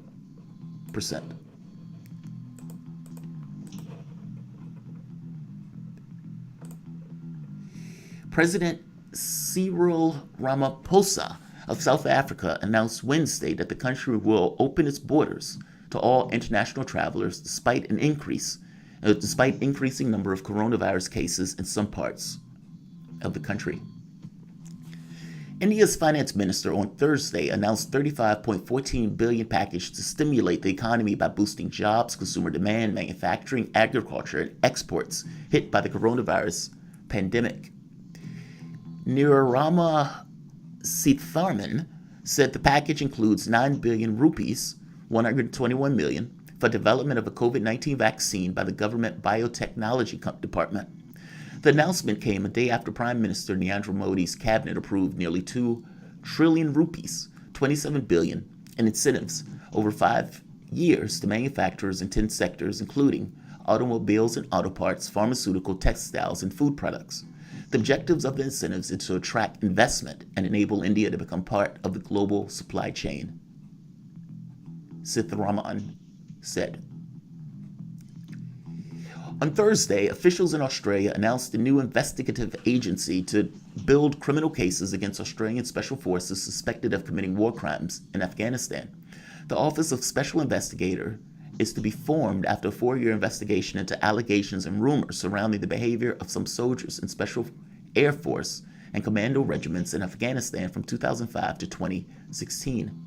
Benjamin Robert Smith, Australia's most highly decorated member of the armed services, has been accused by former colleagues of an unlawful treatment of prisoners, including illegally killing prisoners. The former corporal, who was awarded the Victoria Cross and the Medal of Gallantry for his service in Afghanistan, has denied any misconduct. Defense Force Chief General Agnes Campbell will make public a redacted report on the 4-year investigation next week. An Afghan journalist working for the United States-funded Radio Free Europe Radio Liberty Network was killed in a blast in southern Afghanistan on Thursday. Elias Dayei, 33, was traveling into Lashkor Gah, a provincial capital of Helmand province, when a sticky bomb attached to his car went off. Radio Liberty's editor-in-chief, Rahib Nouri, told AFP news agency that the journalist had been on his way to the local press club. 3 others, including Day's brother and a child, were wounded in the explosion. There was no immediate claim of responsibility for the bombing. Sadiq Siddiqui, a spokesperson for the President Ashraf Ghani, said in Twitter that, quote, without a doubt, the assassination of Elias Day is the work of enemies of freedom of expression in the media. Day's death comes just days after the former television president, Yama Siwisha, was killed in a similar bomb attack in the Afghan capital, Kabul. 21 men and women from the unregistered local chapter of the secretive South Korean church were arrested for allegedly being members of the unlawful society. The 9 men aged between 22 and 31 years old and 12 women aged between 21 and 49 years old were arrested by police officers from the Criminal Investigation Department on Monday. Preliminary investigations revealed that they had allegedly re-engaged in activities connected with the unregistered local chapter of the Shinaraji Church of Jesus, the Temple of the Tabernacle of the Testimony, known as SCI, which has been called a cult in several countries. And last, Microsoft is urging users to abandon telephone-based multi-factor authentication, MFA solutions, like the one-time coders sent via SMS and voice calls, and instead replace them with newer MFA technologies like app-based authentication and security keys. The warning comes from Alex Weinert, Director of Identity Security at Microsoft. For the past year, Weinert has been advocating on Microsoft's behalf, urging users to embrace and enable MFA for their online accounts. Citing internal Microsoft statistics, Weinert said that a blog post last year that users who enable multi-factor authentication ended up blocking around 99.9% of automated attacks against the Microsoft accounts. But in a follow-up blog post, Weiner said that if users have to choose between multiple MFA solutions, they should stay away from telephone-based MFA. The Microsoft executive cited several sources or known security issues, not with MFA, but with the state of the telephone networks today. Weiner said that both SMS and voice calls are transmitted in clear text and can be easily intercepted by determined attackers using technologies as tools like software-defined radios, FM femto cells, and I think this is SS7 intercept services. SMS-based one-time codes are also phishable via open source and readily available phishing tools like Mondishka, Cred Sniper, or Evenilix. Those are your headlines. You are listening to Fault Lines with Thomas and Stranahan. There is one more headline that I want to add into this. Jeffrey Tubin, the gentleman that worked at, you've seen him on MSNBC all the time, if I'm not mistaken, either MSNBC or CNN. I believe it may be CNN. But writer, great at what he does from the standpoint of his job. He's been on television for years. He's been fired from the New Yorker. Now, if you remember, Tubin had this unfortunate incident during a Zoom meeting where he believed that he had closed out his computer. He did not close out his computer, and the mood struck him at that very moment, and he decided to, let's say, pleasure himself in front of the rest of his colleagues at work. Now, again, he took matters into his own hands. He was not master of his own domain. There's also some euphemisms that we can use here, right? But yeah, he took matters in his own hands in front of everybody at the Zoom call, and the New Yorker fired him today. And he put out a somber tweet basically saying, I love my job. I love working there. I've been there for, I think he said 20 years. And basically today was his last day. Now, Ryan Grimm immediately tweeted out, he's a reporter, basically saying that this is evidence of a lack of worker protections in regards to the industry. Is that true? Now, should he have been fired? Now, he's at his home. It's in a Zoom call. He believes that he closed the computer. I don't know what he thought took place, but he starts whacking off. And the people around him, oh my God, Jeffrey, put it away. Whatever that was like, that's what happened in my head of what happened. But whatever that was like, he clearly put people off. But is that enough to get fired? Especially if he didn't think if it wasn't intentional. Does that make sense? Like if you have, for example, if you have sex on your desk at work and you get caught, is it a fireable offense? Yes. It's enough for the New Yorker to want to fire him so that they don't have to have, to deal with the embarrassment of continuing to have him on staff, because they would just get made fun of relentlessly, I'm sure, if they kept him on. You know what I mean? Yeah. He is sort of effectively brushed under the rug and out of their current attention span. And, people will make fun of him for it. They might make fun of them for it, but not so much anymore is my guess. It's funny. I have weirdly enough mixed feelings on this. Like, part of me feels like there should, it's so embarrassing. It's so radically embarrassing for something like that to take place. And if he was at work, it probably wouldn't have happened. I mean, some of it has to do with him being at home. I don't know why the mood struck him in that very specific moment, but fair enough. But I guess, to me, it's like, you can't do that at work. And if you got caught having sex on your desk at work, they would fire you for that also. Like, it's this thing of is this a fireable offense? And I suppose the answer has to be yes. I mean, it's like, even though I feel sympathetic for him because I think, God, this is so embarrassing. And this guy has a wife, has a kid. Those kids are going to be, ragged on. He may lose his job on MSNBC as an announcer because every time he comes on, they're going to say, hey, that's the guy that got caught on the Zoom meeting. It's that type of stuff. But at the same token, he still needs to have a life. He still needs to be able to pay his bills and whatnot. What is he going to do for a living, for a job? These type of things come in, and the question becomes, should something like that destroy his ability to get a job later? And for that, I don't know. I mean, I understand why they fired him, but that's a tough one. I guess it's weird. My heart goes out to him. By the same token, I'm like, God, dude, you can't do that at work. So, I don't know. Oh, man. Yeah, no, I get what you're saying. I mean, and this is one of those complicated things where, frankly, I think people should be able to forgive somebody like that for making those kinds of mistakes. But I understand why the organization would do that. And it's just one of those embarrassing mistakes that he uniquely has to face as a media personality at this point. You're talking about him going on CNN or MSNBC as an analyst. They're not going to want to bring him on as much anymore, and that's their prerogative, frankly. He's got to live with the consequences of this. But if we as a society, I don't know. It's a complicated conversation. I'll put it like this. If you want to, you can call in to talk about it. Our phone lines are open for this next segment, 202-521-1320. Probably many, many more informative and important things we could be talking about if you want to call in. But hey, we can talk about this one too, because it is a conversation. In any event, we're going into a break. You're listening to Fault Lines with Jamarl Thomas and Shane Stranahan, and we will be back in just a minute taking your calls.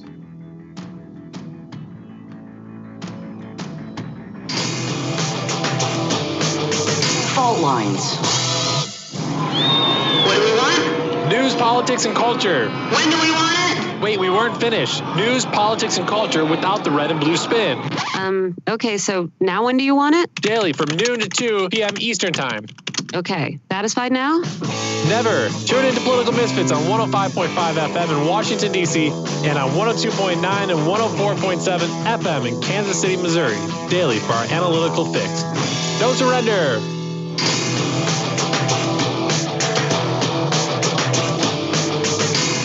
Fault Lines. Welcome back to Fault Lines on Radio Sputnik. My name is Jamarl Thomas. I am here with my co-host Shane Stranahan, coming to you live out of our station in Washington, D.C. We will be taking calls this segment, so feel free, chat, tweet, 202-521-1320 if you want to give us a call. We were talking about Tubin in the last segment. You don't have to call in about Tubin. You can call in about pretty much anything. One thing I do want to start off with. So yesterday, I believe it was yesterday, word came out, I believe it was from Politico, that made the point that Sanders and Warren were going to be frozen from Joe Biden's cabinet. Let me repeat that. Bernie Sanders and Elizabeth Warren are going to be frozen from Joe Biden's cabinet. Now, your question has to be, why? Why are they going to be frozen from their cabinet? The reason that the Democrats are running with is because they are blaming lefties for their losses. Meaning Joe Biden winning the presidency by the skin of his teeth. The 5 members in the House of Representatives that lost their race, they're saying, oh, that's the fault of the left. That's the fault of the left. You guys were pushing for Medicare for all, and you guys were pushing for college, and you guys were pushing to defund the police. And that hurt these dinosaurs in these other areas that weren't pushing for these things. The reality of it is the candidates that push for Medicare for all won. Why wouldn't they win? You're in the middle of a pandemic. Fox News, if I'm not mistaken, had Medicare for all at like 72% on the election night. And your party ran from it. During an area with all of these crises, during the time period, meaning you have an environment with millions without a job, small businesses going under, millions being potentially evicted. You have stimulus that was not put through, meaning people were in dire straits. And you believe that the problem here is that lefties were pushing for Medicare for all, that lefties was pushing to expand Social Security, or lefties were pushing to eliminate student debt. You honestly believe that in a moment with all of these crises, that the problem here was the left, not that the Democratic Party didn't represent anything during this crisis. I hate to point this out, but the candidates that backed Medicare for all won their seats. The candidates that were buoyed by BLM won their seats. You're going to get additional members of the squad. They won. They didn't have any issue winning their seats. The people who AOC helped won their seats. The people who denied AOC's assistance lost or trending towards a loss. The problem here is that at the end of it all is that they were going to take this position regardless. In the same way they brought in Republicans to walk on the DNC stage, in the same way some of those Republicans took swipes at AOC, in the same way you had people who were Republicans giving Democrats advice talking about you need to eliminate the left from your ranks. Oh, you shouldn't be saying the word socialist, despite the fact that they won. This is what they were going with because this is what they wanted to go with anyway. You must understand this. For all of the left, for 2020, and all of the positions that you won, you turned tail and backed the Democratic Party immediately. They called you every name but a child of God, and you still backed them. You threw yourself on a fire to get Joe Biden elected. And now, you guys hurt us in this campaign. Despite the fact that the lefties won their states, you guys hurt us in this campaign. And so we're going to freeze you out. Be it Biden, be it Warren, or be it pretty much any other lefty that wants these kind of lefty policies. This is what you have to show for throwing yourself on the fire for Joe Biden. We accept calls 202-521-1320. At some point, Shane, lefties are going to learn that they are not for you. And if you're going to throw yourself to back them up, it only incentivizes them to take advantage of you that much more. I mean, after all, if they're willing to call you every name but a child of God, if they're willing to blame you, keep in mind, in 2016, they blamed Sanders for losing that race for Clinton, in addition to Comey, in addition to 1,000 other things, blacks being insufficiently loyal or whatever else nonsense. It's amazing how the Democratic Party never accepts responsibility for their own failings. And in this very specific case, they were going to come away with this assessment regardless. And the left, never learning, helps them and incentivizes them to be that way. What do you think, Shane? I mean, I'll be honest, part of this is that they can win those local seats because, AOC, for instance, she's running in a district that will vote her in based on those issues, but that's not necessarily representative of single payer support. I think technically a majority of Americans support single payer at this point, but it's a lot narrower than the support for Medicare for all. That's different plans here, and it depends on how radical you want to get, how overwhelming you want the reform to be. But yeah, I don't know. I mean, with some of these issues, it just does turn voters off, and so on a federal level, I can see why they might not want to incorporate that stuff into the platform. On the other hand, and therefore that would explain why you get these local candidates elected. You get AOC elected to the House, but Biden or the DNC in general, at least on the surface, might not want to run with that stuff. On the other hand, like you've said before, there is a majority of support for these issues. And frankly, if they're going to represent the left, if the Democratic Party is supposed to represent one wing of the American political system, I think they should be representing it a bit better. And we definitely agree on that. We've gone back and forth on that over the last months. But it's a little bit more complicated than that. But yeah, if you want to join the conversation, you can. 202-521-1320. I keep coming back to this when we talk about healthcare, Medicare, these issues. Automation. It seems like a lot of these sectors, a lot of the, not just the industry, but the jobs, and I'm just going to be this blunt, a lot of those jobs could be displaced very effectively by automation, by artificial intelligence, if there were a devoted effort to do so. And in my opinion, that would drive costs down significantly if that automation were well run, if it were well managed, if the artificial intelligence weren't, for instance, built and maintained by a company that was harnessing huge profits. It was earning huge profits on those margins, by maintaining high costs while they lowered their expenses. But that's what they would do. I mean, that's probably what they would do. Yeah. That is what they would do. And I hear you on that. And that's why, there's an open conversation about what exactly the alternative is. Now, here's the other thing, though. You can go two ways with this. You can have a governmental authority trying to regulate it to keep prices low, or you can have competition between different service providers providing different AI services. And it seems like if you try to do both at the same time, then you're going to keep costs high because you're going to have a profit incentive to do the whole regulatory capture thing where a corporation basically uses the government as a glove for their hand to keep prices high, to basically entrench whatever their monopoly is. But you kind of have this bifurcation of how you're going to handle it, at least on a high, super abstract level. I don't know, Jamarl. What's your take on that? Just eliminate the profit motive in healthcare. Does everything in our society require profit? Everything. I mean, come on. It's like the other sectors aren't in and of themselves enough for profit standpoint. Like left to my devices, there would be certain segments of the society I just wouldn't have up for profit, especially vital sectors. I hear you on that. But it depends on the sector. I'll give you one. There's one. Look at the Nobel Prize, for instance. Look at other awards of prestige that get granted to, for instance, scientists and academics around the world. That comes with some money, but the money is not nearly proportional to the amount of time that these folks spend on it. Mainly, what they're competing over is it's a kind of prestige profit. They're kind of competing over reputation. They're competing over esteem between their peers. And on some level, there's always going to be a competition. There's always going to be somebody's going to be looking for what's the angle on this? What do I get out of this? Why should I invest years or decades of my life building this thing? Is it going to be because at the end of the day I get dollars in the form of literal pecuniary profit, or is it because my peers like and respect me more, and I'm sort of establishing my position in this hierarchy of competency as we do these things? Right. I'll put it like this: in an abstract sense, you can't get rid of the pursuit of profit. You can change what kind of profit people are pursuing, whether it's monetary profit or esteem. I think those are really the main alternatives. I don't know, Jamarl, what's your take? No, I think that's perfect. I mean, there's an episode of Star Trek where Picard is talking to this capitalist that was put in cold storage. And the capitalist is like, what is the point of this life if you can't make profit? And Picard is like, human development. He's very clear. It's human development. You are getting profit. It's just you're not getting it in a dollar. You're getting it from the standpoint of the way your society views you, the way people around you views you, the way you view yourself. Especially at the point where your needs are met. And that becomes, it's like, all right, my needs are met. What do I want to do with my life? And at that point, it becomes entirely a choice of freedom.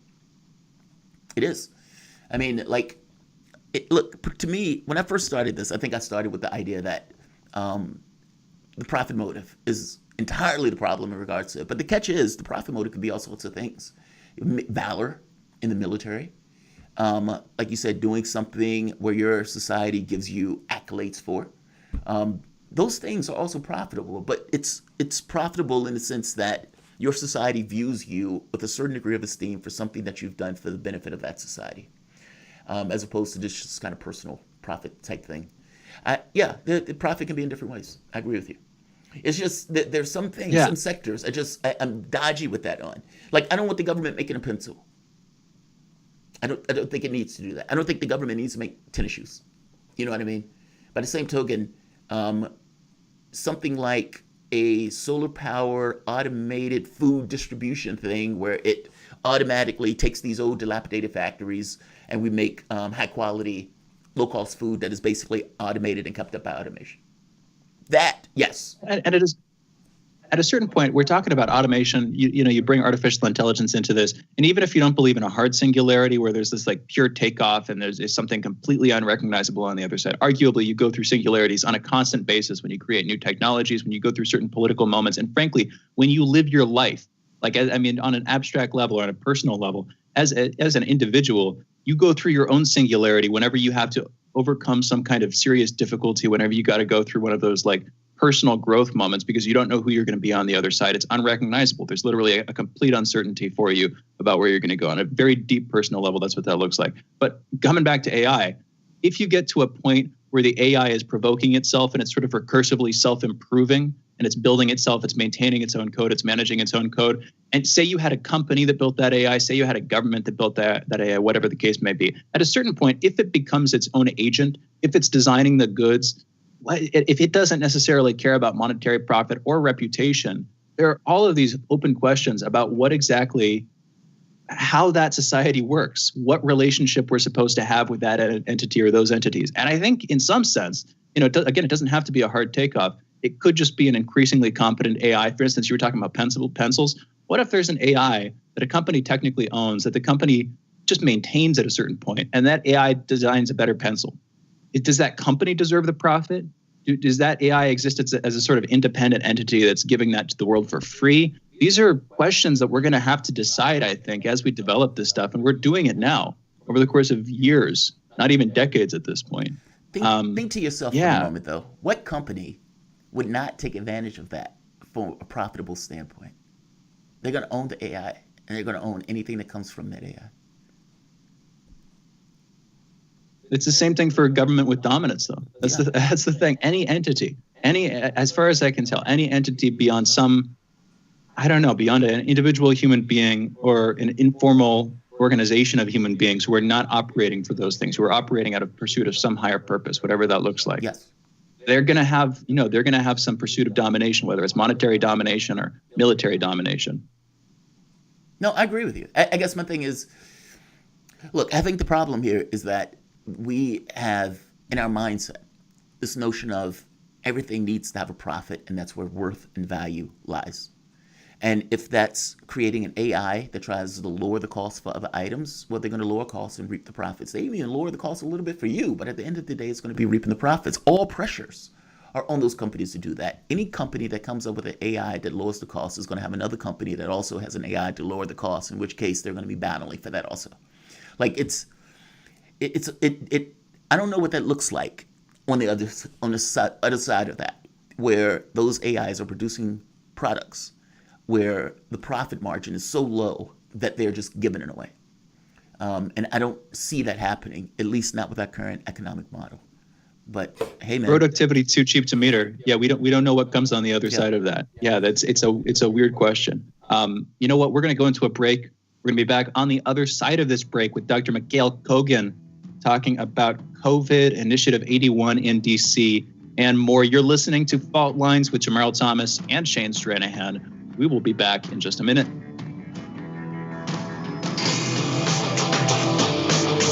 Fault Lines. So Sean, what do you want to talk about today? Well, Bob, that's easy. I want to talk about the need to stop the development of self-driving cars. Again, Sean, you're driving me nuts. I think the self-driving car thing's already out of the gate. No. It's never too late. See, now the leading experts in the field, just pick one, whichever one, leading experts have repeatedly warned us about the dangers of artificial intelligence. Look, I'm telling you, man, we have to stop the robots by any means necessary. I see what you did there. Yep. Tune into our show By Any Means Necessary daily from 2 to 4 p.m. Eastern Time on Radio Sputnik. And don't forget to call in at 3:20 p.m. to our studio number 202-521-1320. And if you miss us live, check us out on SputnikNews.com, Spreaker, iTunes, iHeartRadio, Spotify, or wherever you listen to podcasts and stay up to date on the latest political, social, and economic movements shaping the world around us.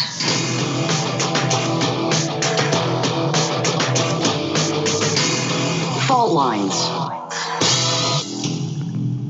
And we're back. You're listening to Fault Lines with Jamarl Thomas and Shane Stranahan. And we are joined by our guest for this segment and the next, Dr. Mikhail Kogan. He's the medical director of the George Washington Center for Integrative Medicine, an associate professor of medicine at George Washington University, and the founder and executive director of the AIM Health Institute. That is a Washington, D.C.-based nonprofit delivering integrative services to the underserved.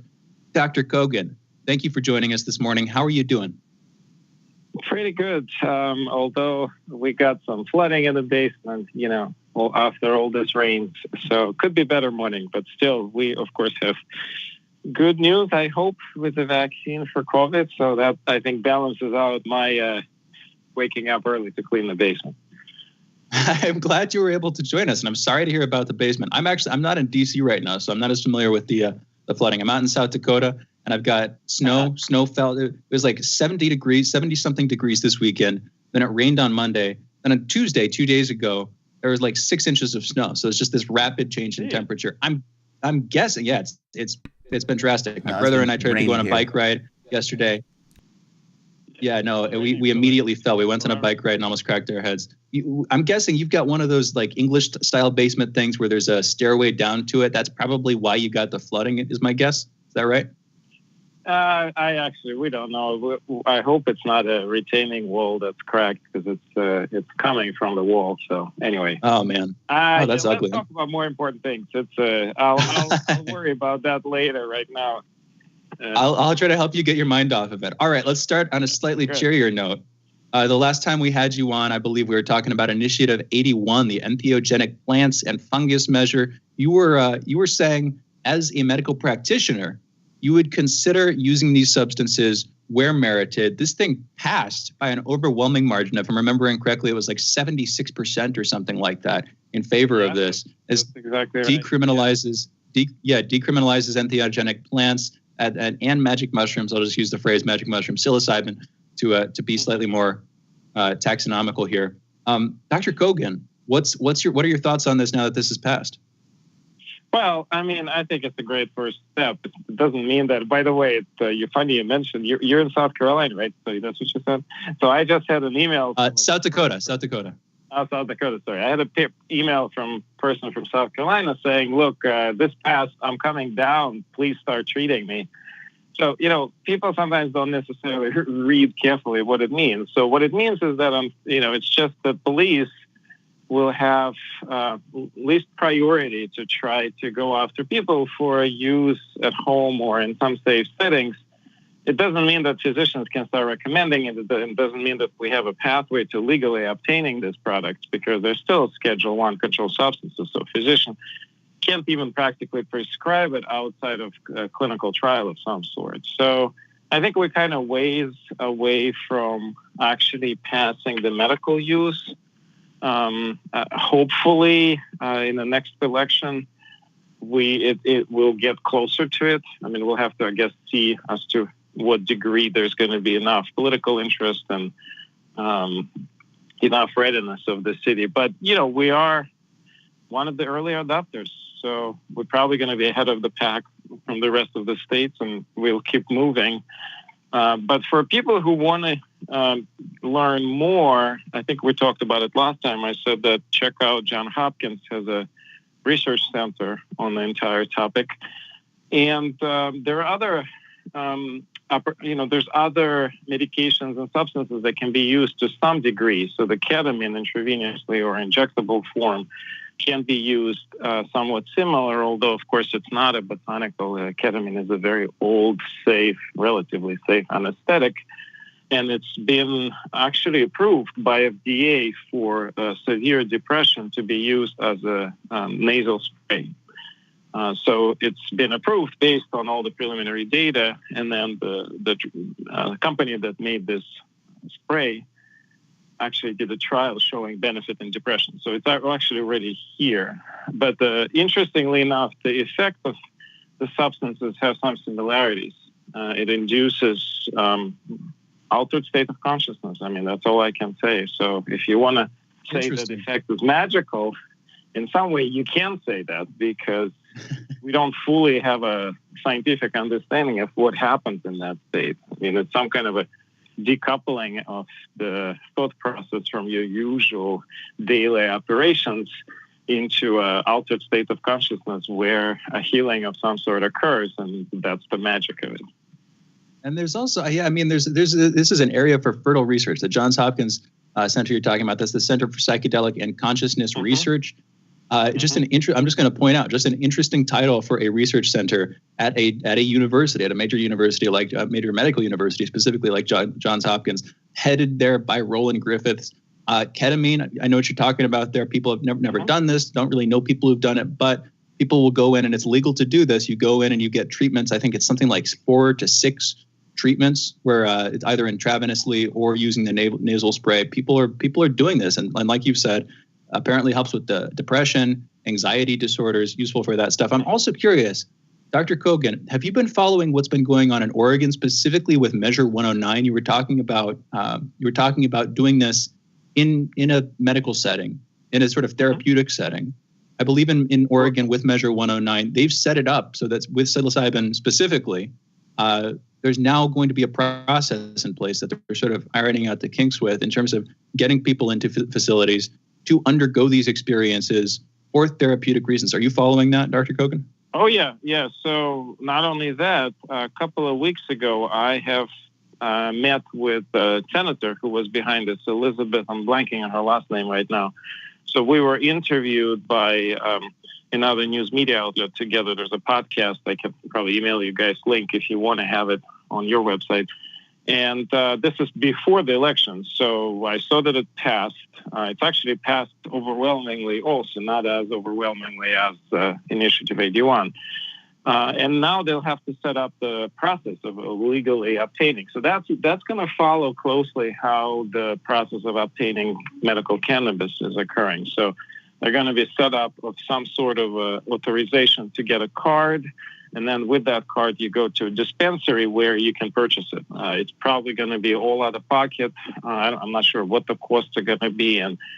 But in reality, they already have precedent of setting other cannabis, so it shouldn't be more complicated. It's actually going to be a lot easier for them to figure out how to do all this. So I'm expecting that it's going to take a year or two roughly. It's usually what it takes for a state to set everything in place. But that after that, they will have an actual process first in the country to use the psilocybin for appropriate medical conditions. That's great.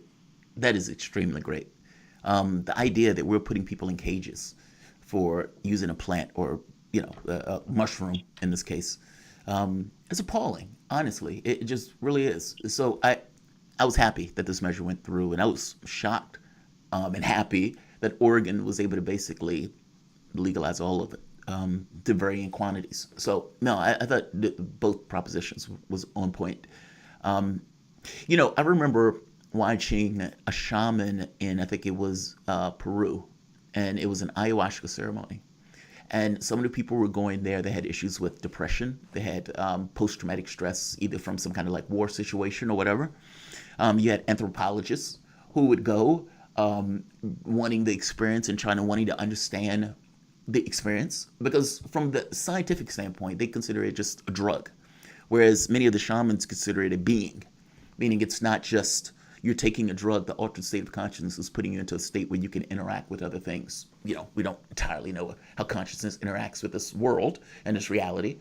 And that altered state could be this kind of pathway to allowing that information to come through. And so I find this to be phenomenal. And I think it's great news. I don't think people should have to leave the country in order to get this kind of deep healing experience. Have you known people or met people that have had these issues, that have gone to get this type of treatment, and what they explain as their outcomes? Meaning, like, what was the mechanism of change? Like, I've seen people say the mechanism changed for them when they were talking like beings, and the being will feel like they died. Other people will feel like they're at one with everything. Like, what was the mechanism, if they could explain it, that healing took place from their perspective of it?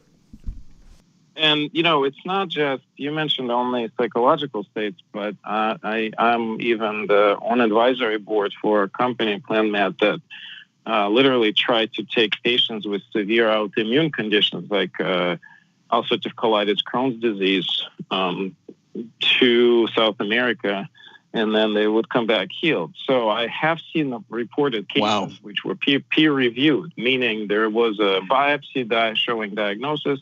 Patient went to South America, came back, and they did another biopsy in a year, and disease is gone.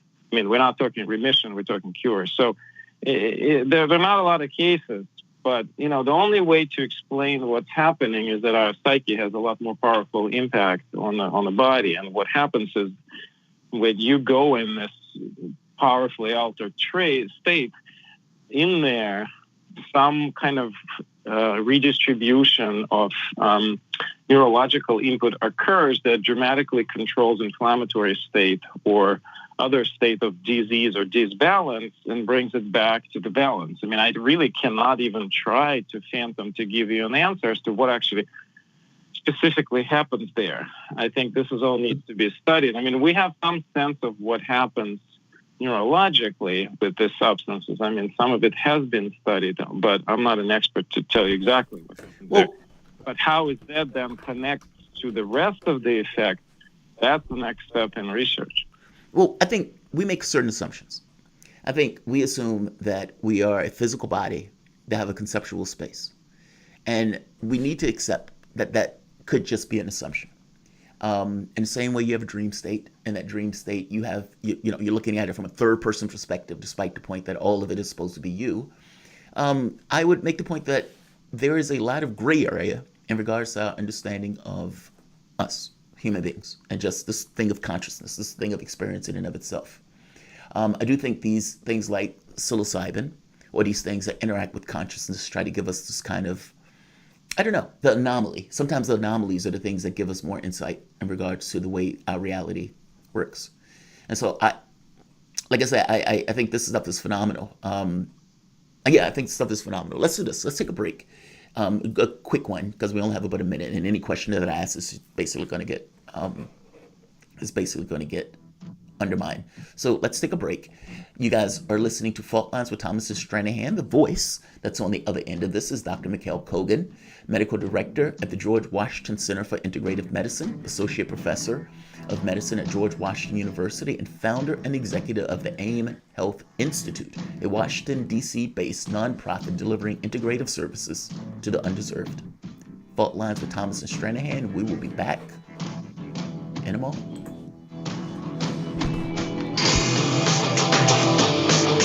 Fault lines. Shooting from the lip.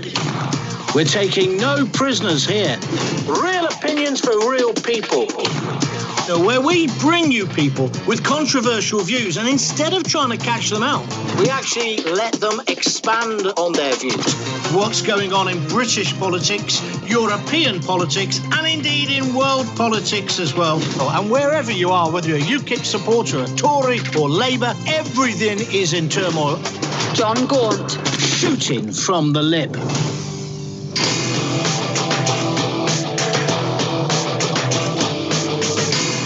Fault lines. Welcome back to Fault Lines on Radio Sputnik. My name is Jamarl Thomas. I'm joined by my co-host Shane Stranahan, coming to you live out of our station in D.C. Joining us is Dr. Mikhail Kogan, Medical Director at the George Washington Center for Integrative Medicine, Associate Professor of Medicine at the George Washington University, and founder and executive director of the AIM Health Institute, a Washington, D.C.-based nonprofit delivering integrative services to the undeserved. Dr. Kogan, again, thank you for coming on the show. I always appreciate you coming on. You always give us such good insight. COVID. Well, it seems like we hit a record yesterday, and it seems like the spike is just uncontrolled at this point. The deaths are likely going to follow.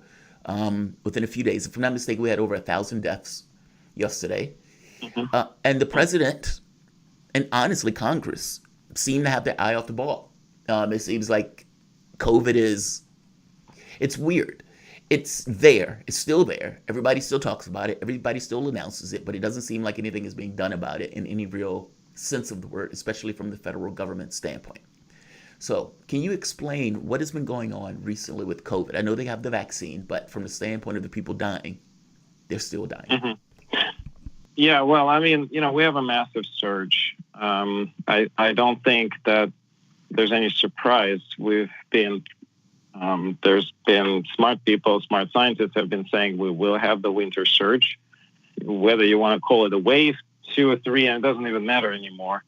Bottom line, because we're more confined at homes, because we don't spend time outside, because activities that are done indoors in the winter, your ventilation potentially is different because you're keeping your windows closed, not opening them. So there's multiple different reasons why this is happening. I think the government at the present moment, and I think there's pretty clear statements that not necessarily gave up, but they basically say, look, this is out of the box. We cannot control it. We don't have proper setup to control it, which is true. Setup had to be put in place ahead of time, anticipating this surge, and that wasn't done. There has never been a unified statement to push the entire country to follow some standard protocol to help to secure distancing and decrease transmission. So that hasn't been unified for the whole country. Every state and province is on their own, so to speak, with all kinds of different rules and policies. And the rapid testing, the ABAT had rapid testing first approved by FDA as early, I think, as mid-August. That's a 5-minute test that can be done at home. And so why are we not having all of our population having the test in the house at few dollars a piece? So I think it's a failure of infrastructure. I think it's an overwhelmment of infrastructure. What scares me the most is not even that, is on the positive side, in addition to the vaccine, and I'll come back to the original point. On the positive side, in addition to the vaccine, we're seemingly improving the mortality quite significantly. So we figured out how to support patients going through the illness that needs hospitalization better. The problem is the hospitals are overwhelmed. I mean, there are multiple areas, Arizona, Texas, where they have no more beds.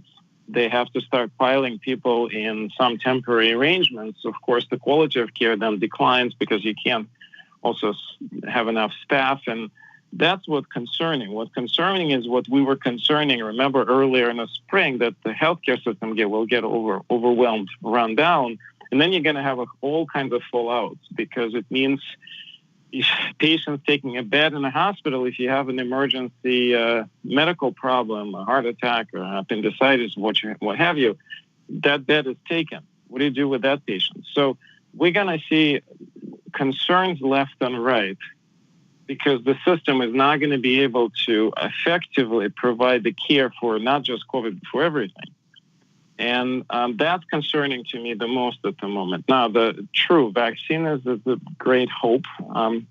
Unfortunately, I wish that we could simply say with assurance that, yes, that's it. We have a vaccine and we're going to start using it come December 1st. It's just not going to happen that way. They have to wait a bit longer. I mean, I think a realistic expectation is sometime in the late winter, early spring when the general public will have access to the vaccine. But that's a few months away. I mean, we could have lots of deaths before that if nothing changes. I read yesterday a prediction up to 500,000 additional deaths from now if nothing changes because the spike will continue to go up, not down. You're talking about approximately 750,000 deaths by the end of the year, right? Right. Well, more like by the spring. I think by the end of the year, yeah. No. That's pretty soon. That's pretty soon. That's pretty soon. The delay in it's a couple of weeks because it takes that long for an average death to occur after infection. What about immunity? So we've only got about 6, 7, 8 minutes left of conversation here. I want to turn to the conversation about immunity. Recurrent infections mostly have to do with antibody counts. We had a guest who was talking about T cells, other components of the autoimmune system, of the immune system, pardon me. Saying that basically the fact that people are getting reinfected, the fact that antibodies are fading away, doesn't mean that they're actually necessarily susceptible to the virus again. Your body has different overlapping processes of responding to foreign invaders, to foreign entities coming in, including the novel coronavirus.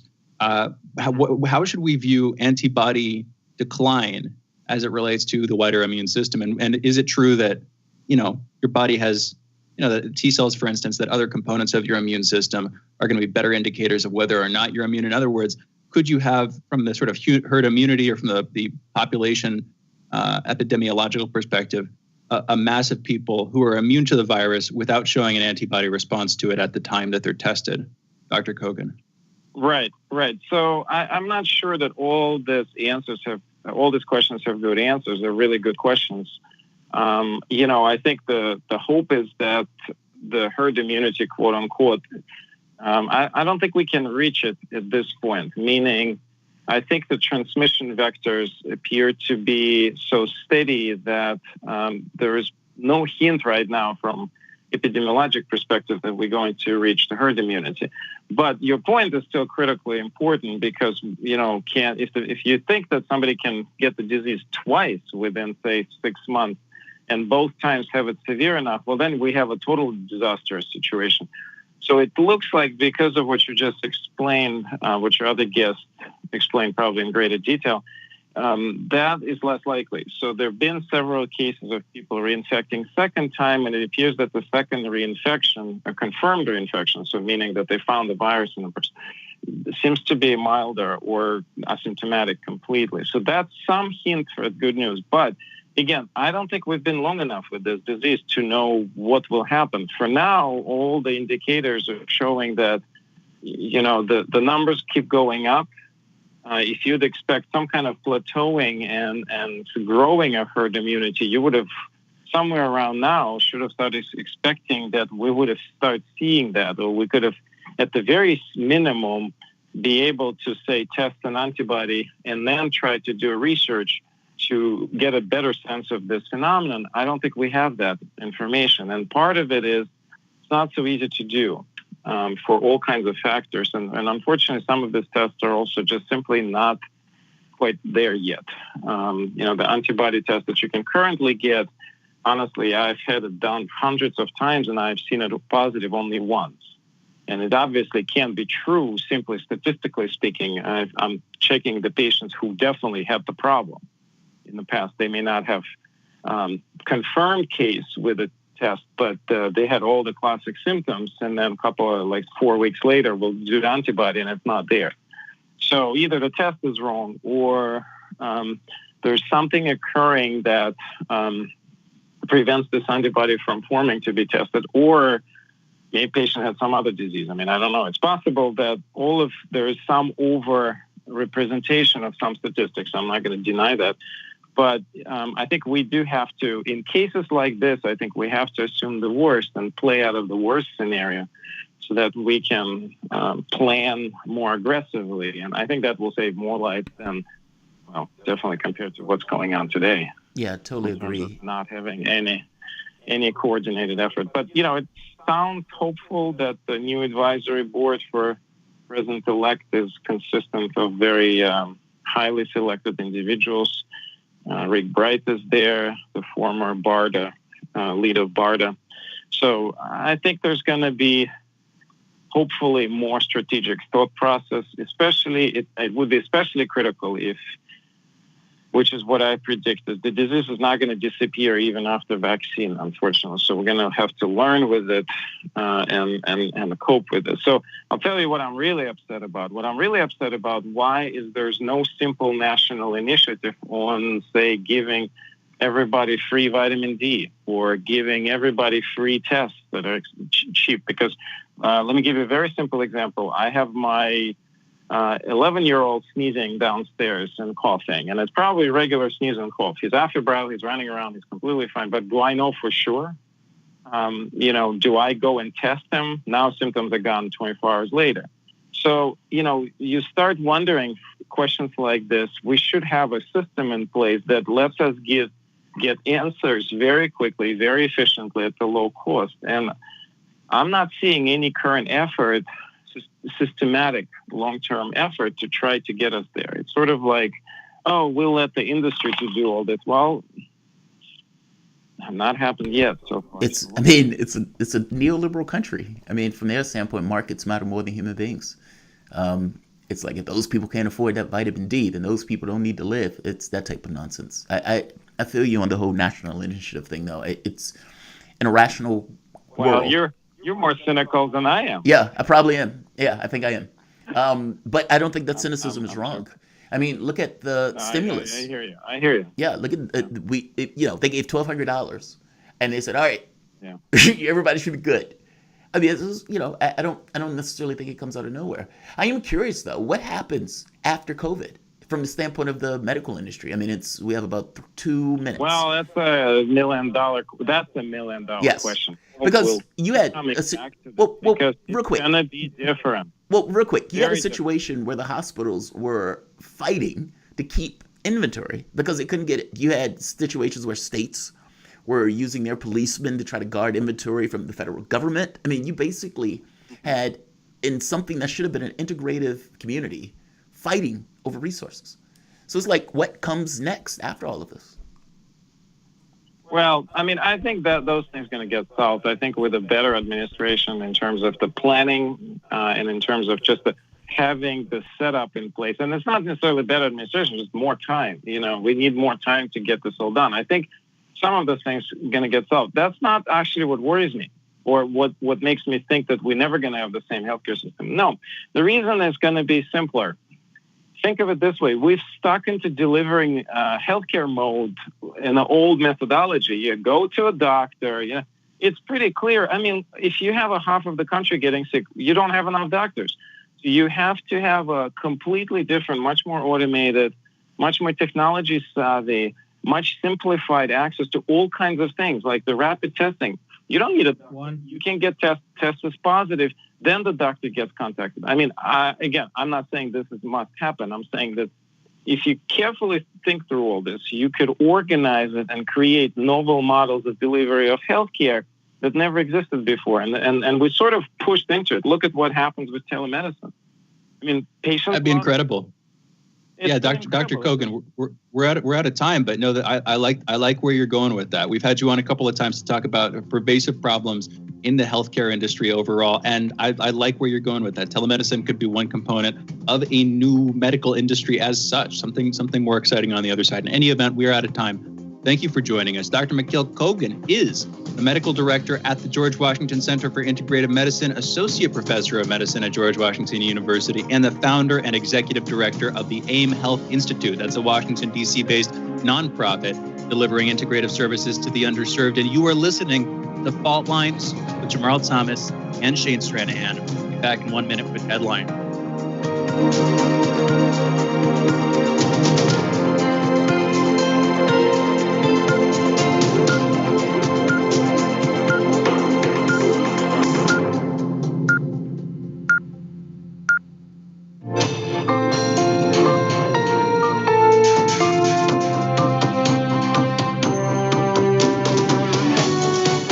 Listening to Radio Sputnik.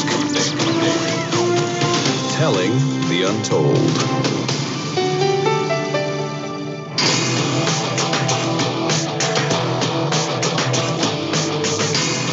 Fault Lines. Live from across the divided states of America, it is time for our last hour this morning. The last hour of the most disruptive show covering American news and politics, as well as news and politics around the globe. In the independent corner, I am your political analyst, Shane Stranahan. And in the left corner, I am the ever vigilant, the last man on the wall, your political analyst, Jamarl Thomas. The vigorous, the inveterate, the man, Jamarl. And together we are Fault Lines with Thomas and Stranahan. Just trying to boost you up there, Jamarl. In any event, we've got the news here. Let's get straight into it. New York's Governor Andrew Cuomo on Wednesday announced new restrictions on businesses and social events on Staten Island, and he imposed a 10 p.m. curfew on restaurants, bars, and gyms statewide in response to a significant uptick in coronavirus infections. Additionally, Cuomo announced a new 10-person cap on parties and other gatherings in private residences, including apartments and houses. The restaurant and gym rules take effect Friday at 10 p.m. Eateries will have to clear customers out by 10 p.m. However, their kitchens can remain open for takeout and delivery.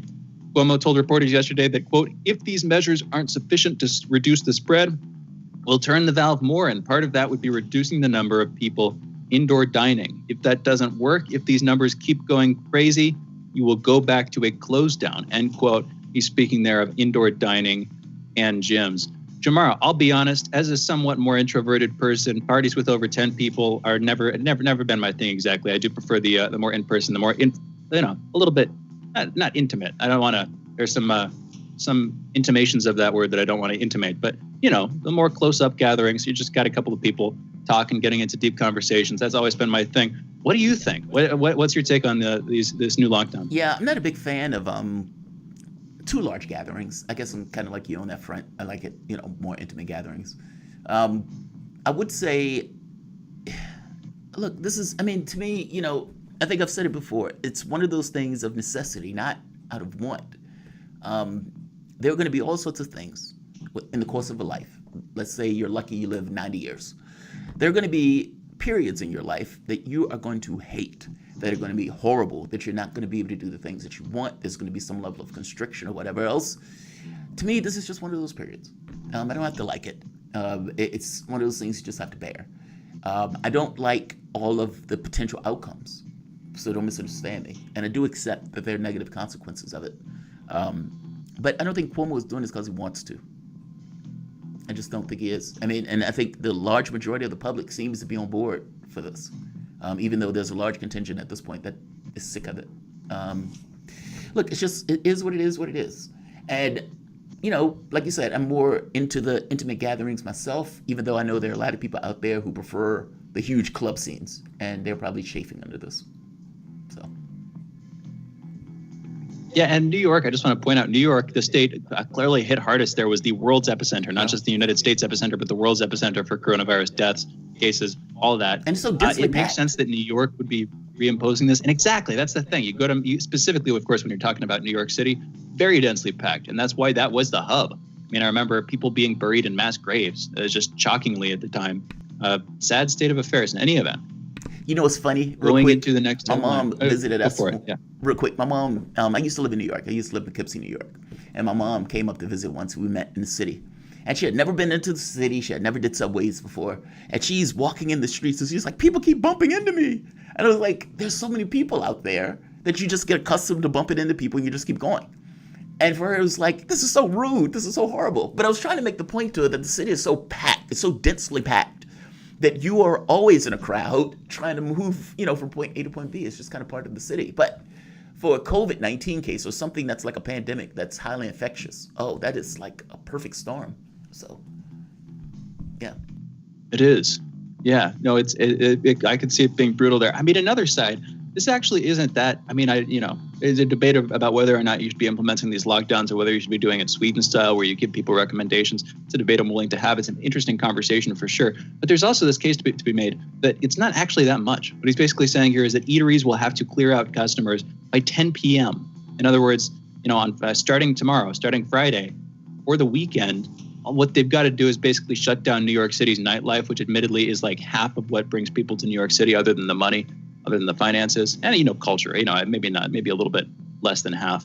But that's not actually that much of a lockdown. I mean, people can still go into restaurants and eat and such. I guess the point there is if you get them out earlier, then they're less likely to congregate in greater densities.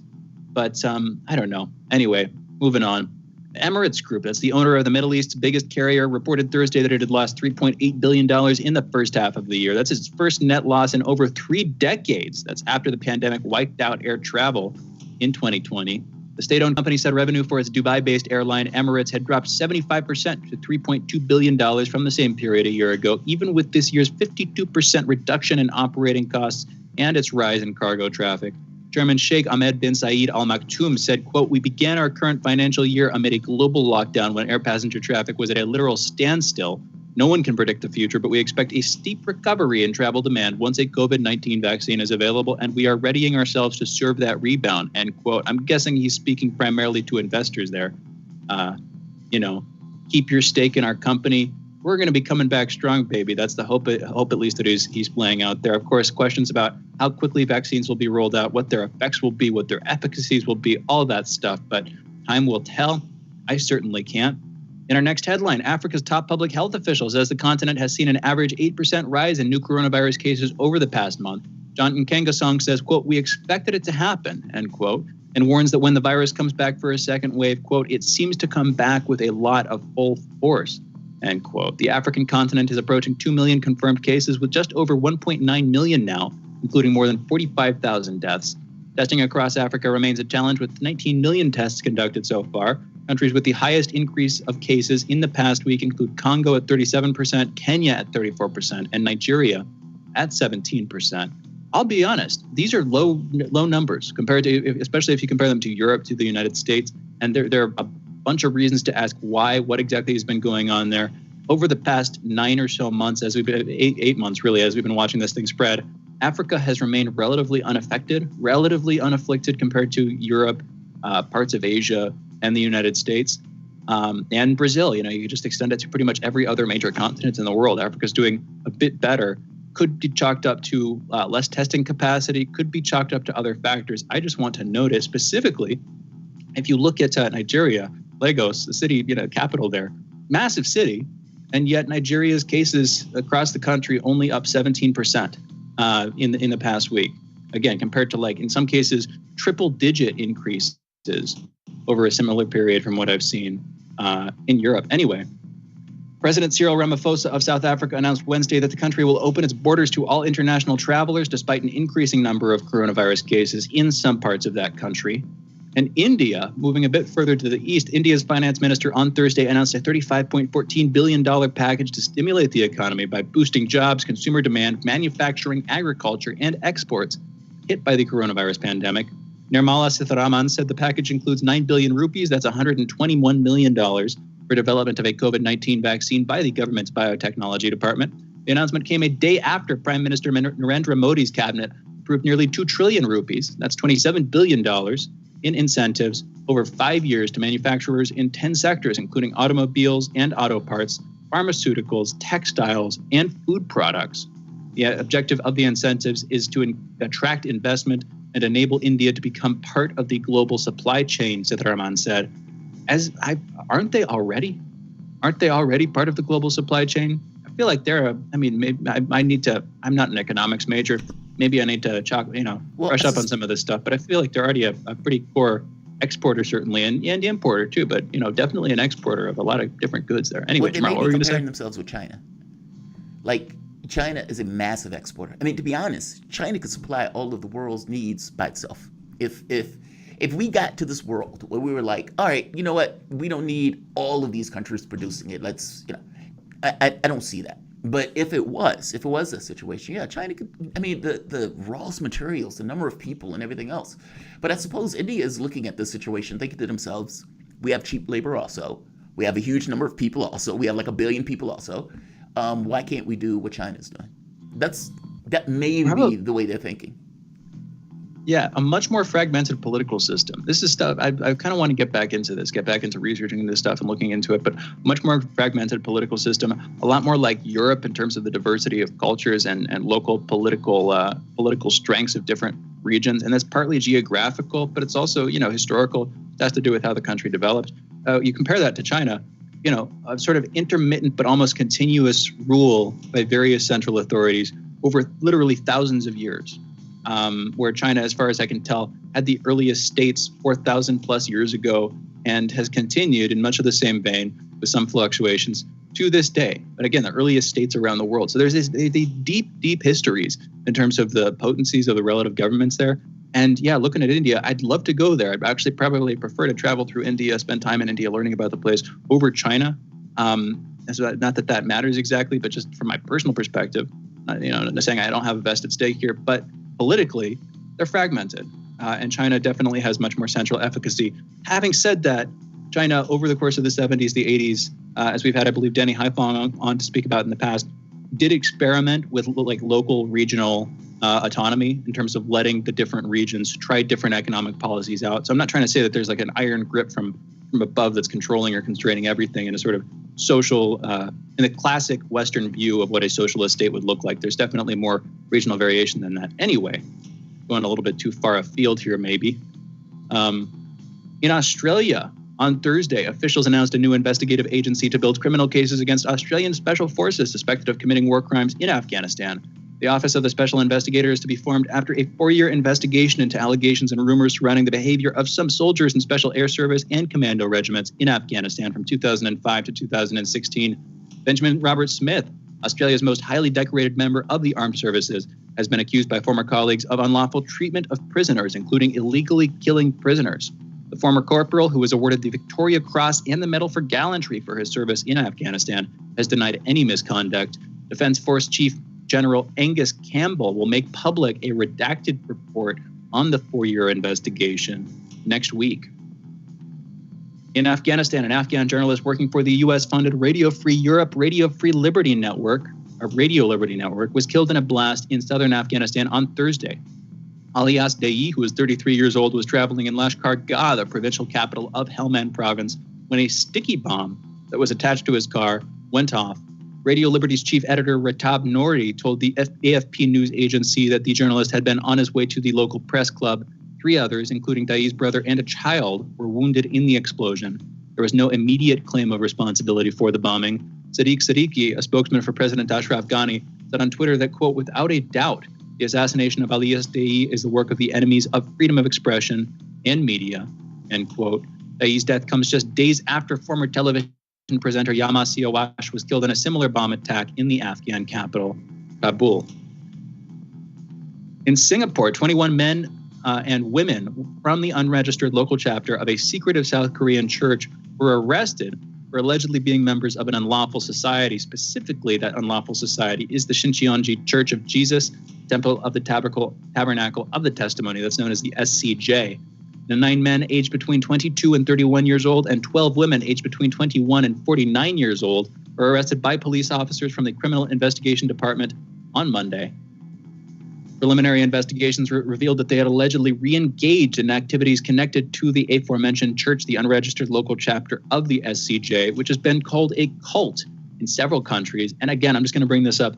Many people may know this as the church in South Korea that was responsible for early circulation of the coronavirus in that country. That sort of brought it to the public's attention internationally, just pointing that out. In our last headline, Microsoft is urging users to abandon telephone-based multi-factor authentication, like one-time codes sent via SMS and voice calls, and instead to replace them with newer MFA technologies like app-based authenticators and security keys. So specifically, Jamarl, what this is about is, like when you're trying to log into a website, and it will ask you to do this in advance, but like it asks you to add your phone number, your email, whatnot. Microsoft is saying you should not be using your phone to get those sort of double check-in things where when you try to log in, it's like, this is the first time we see you logging in here. We're going to send you a text or give you a call from your phone number. You know what I'm talking about, right? Yeah. And exactly what you mean. Like Google does it all the time. It'll say, hey, this is your first time checking in on this device. Here's a phone number. Yeah.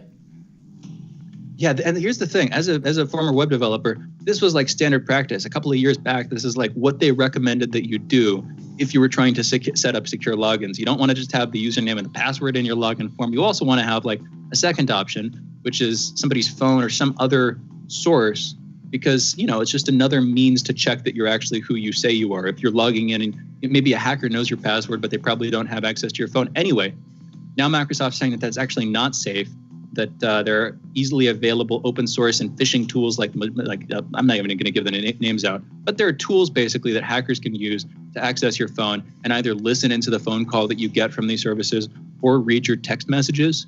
It's just interesting. And what they're saying is you should replace it with app-based authenticators, security keys. That just sounds like another password. Sounds like you're supposed to have another passphrase that you layer on. That's all it is. We could go into this. Yeah, it's just another password. I don't know. They're basically just want people to guard their sites. Yeah. But it's aggravating. To have to keep putting that stuff in, it becomes aggravating. But they said 99.9% are weeded out by just the additional protection. So. It's true. Yeah. No, I hear you on that one. In any event, those are our headlines. You're listening to Fault Lines with Thomas and Stranahan. And we are going into a break, and we're going to be back in a minute with Obi Egbuna Jr. specifically. You're listening to Fault Lines with Jamarl Thomas and Shane Stranahan. We'll be back on the other side of this break.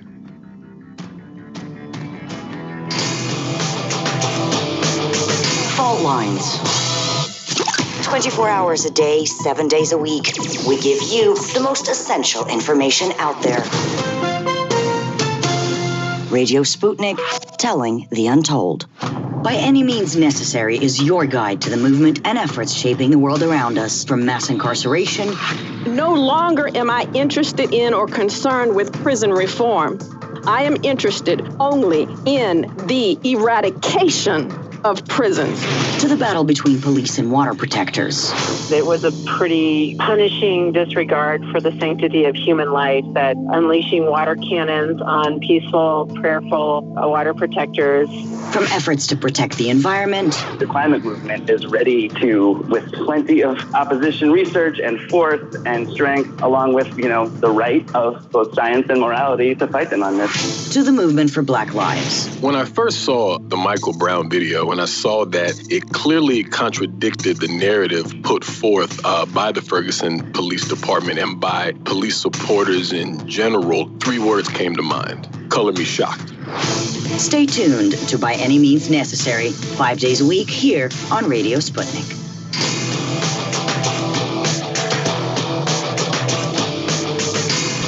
Fault Lines. Welcome back to Fault Lines on Radio Sputnik. My name is Jamarl Thomas. I am joined by my co-host Shane Stranahan, coming to you live out of our station in Washington, D.C.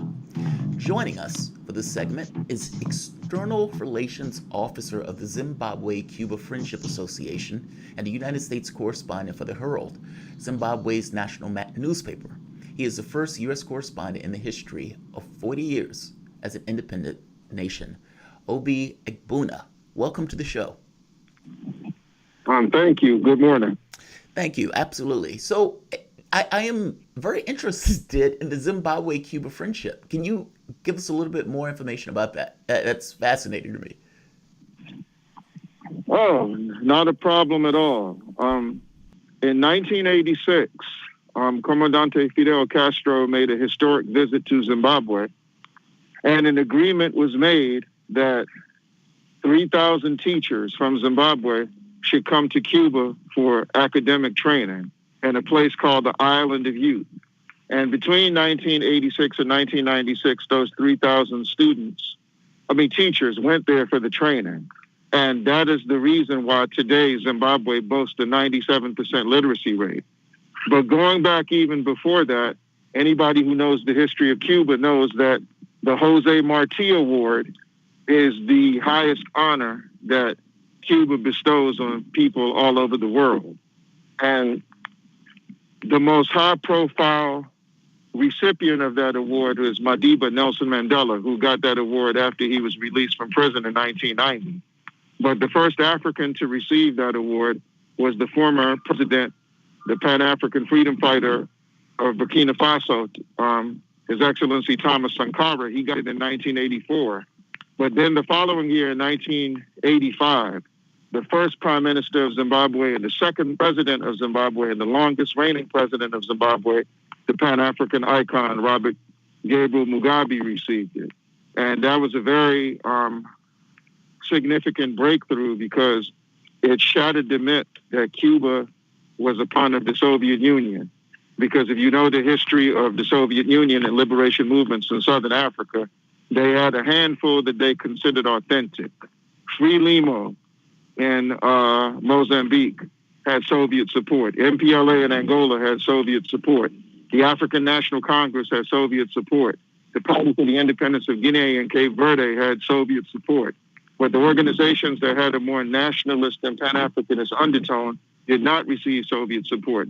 So the fact that Comandante Fidel Castro and the Communist Party of Cuba and the revolutionary people of Cuba decided that President Mugabe was deserving of the award. And they had a stronger relationship with the Zimbabwe African People's Union, the first liberation movement in Zimbabwe during the armed struggle. So the organization I belong to, the Zimbabwe-Cuba Friendship Association, represents at the people-to-people level an effort to maintain the undying solidarity between Cuba and Zimbabwe. I hope I answered the question. Great answer.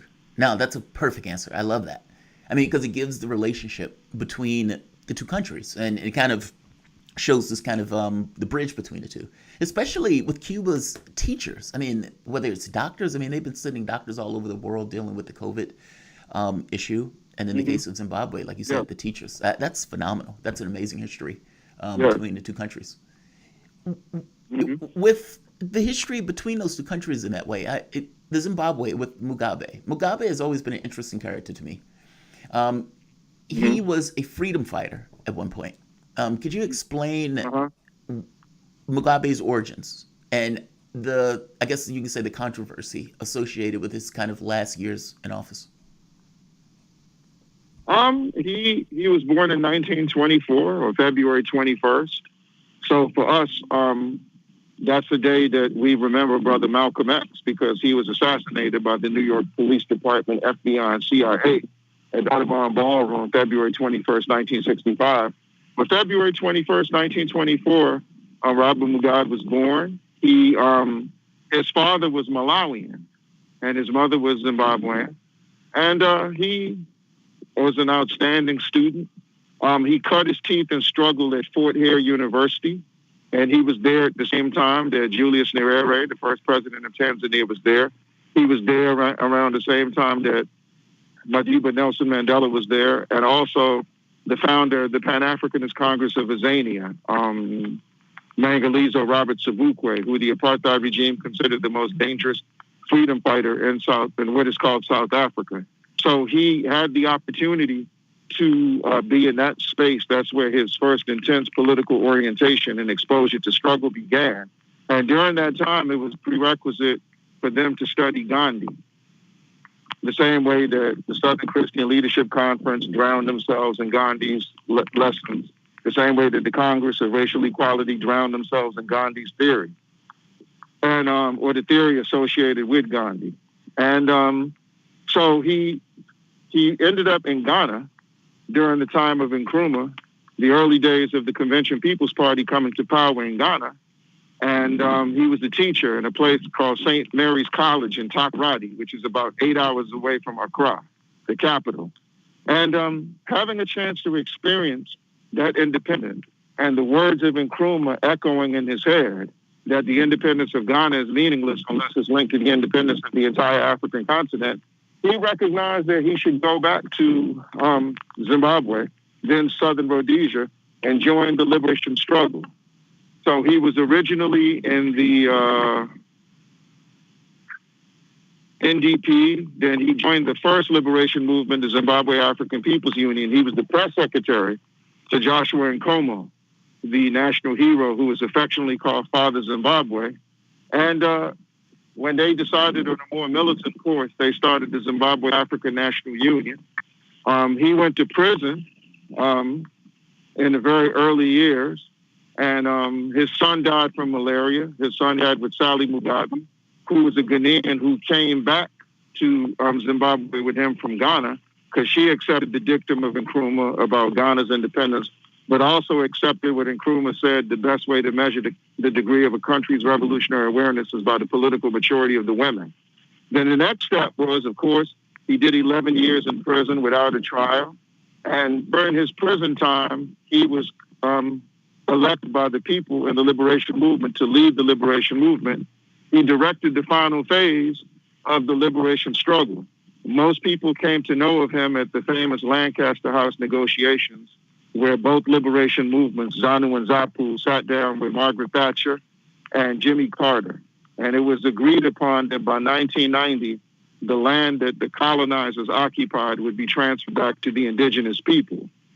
And after 17 years in power, the masses of the people became increasingly frustrated, but they had decided to, on a diplomatic level, challenge the colonialists and imperialists to honor their word. Because when Carter was defeated by Reagan, Reagan let it be known he wasn't going to honor the agreement. Reagan being true to his origins as the spy in Hollywood during the McCarthy era, as a governor of California, then a Democrat, whose number one crusade was to crush the Black Panther Party for self-defense. So ZANU in Zimbabwe, ZAPU in Zimbabwe, Frelimo in Mozambique, MPLA in Angola, those type of liberation movements who were taking up arms to liberate themselves, reminded him too much of the Black Panther Party, evidently. So by 1999, something else happens of note. You have something called Operation Sovereign Legitimacy, where Zimbabwe's military and Namibia's military and Angola's military go into the Democratic Republic of the Congo and fight off an attempt by the United States to re-invade the Congo and reestablish the Mobutu's network. After Mobutu, who assassinated Patrice Lumumba in cold blood in 1961, he had passed on, and his network had been removed from power by General Laurent Kabila. So a decision was made to re-invade the Congo with the assistance of Uganda, with the assistance of Djibouti. And President Mugabe spearheaded, he was the head of the Southern African Defense Council at the time, which means he oversaw military affairs for the whole southern region of Africa. And they decided that they would defend the territorial integrity and sovereignty of the DRC. So that automatically put him in hot water with Washington. And that was Ambassador Susan Rice's coming out party, because she was the Assistant Secretary for African Affairs and worked under Madeleine Albright at the time. Then by 2000, they finally embarked on the land reclamation program. He was in Cuba at the G77 summit and had found out that the masses of the people had just started the land reclamation program on their own. That in itself was poetic, because when we think of the overthrow of Nkrumah in 1966, we know he was on the way to Vietnam to present a plan to end Vietnam War. And Lyndon Johnson called to find out if he had left Ghana yet, so that they could put the coup in perpetual motion that they had been planning. So the fact to know that President Mugabe could leave Zimbabwe and the masses of the people could carry out a project of that magnitude. And the final results were 350,000 people receiving the land. And in a country where the average family, 350,000 families, where the average family consisted of 6 people, You're talking about 70% of the country's most resourceful land that had been occupied by 4,500 commercial farmers of Rhodesian and British ancestry. So after that, the Zimbabwe Democracy Economic Recovery Act, the sanctions were introduced. The Bush administration pushed it through the White House. Colin Powell pushed it through as the Secretary of State. And a senator named Joseph Biden, if that name sounds familiar, was a co-sponsor. A senator named Hillary Rodham Clinton was a co-sponsor. A senator named Russ Feingold was a co-sponsor. And those sanctions have been in place since 2001, which means that Zimbabwe, 19 years of their 40 years as a sovereign nation, they've been under imperialist sanctions. They've been under neo-colonial sanctions that make them right for a neo-colonialist agenda to prevail. But the fact that the people have remained united to deal with this question of sanctions, the fact that the whole Southern Africa has rallied around them, the fact that the whole African continent has rallied around them, is a testament to their resolve to deal with this issue. And since they've been under those sanctions... Obi, let me interrupt you for 1 second. That is a phenomenal explanation. I really appreciate it. Because we don't get the opportunity to get into politics on the African continent all that often. And Robert Mugabe is one of the names that did pop up. And when I was traveling in Kenya, it was one of the issues. It was one of the topics that was coming on media and so forth. Not to mention, even before I left the States, I knew a little bit about what was going on there. No, that is a phenomenal explanation. Thank you. Let's do this. Let's take a break. You guys are listening to Fault Lines with Thomas Stranahan. The voice that you were listening to prior was Obi Igbeguna Jr., External Relations Officer at the Zimbabwe-Cuba Friendship Association and the United States correspondent for the Herald, Zimbabwe national newspaper. He is the first U.S. correspondent in the country's 40 years as an independent nation. You guys are listening to Fault Lines with Thomas Stranahan. We will be back in a moment.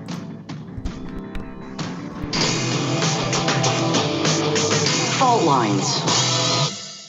Tough questions are the most powerful weapon we have. As long as you have questions, we'll keep asking.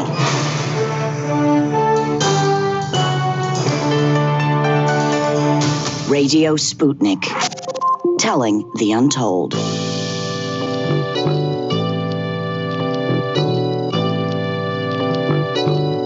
What's the most important hour of the day? It's the Critical Hour with Dr. Wilmer Leon. On this show, we don't just deliver the latest headlines. We divide the real from the fake.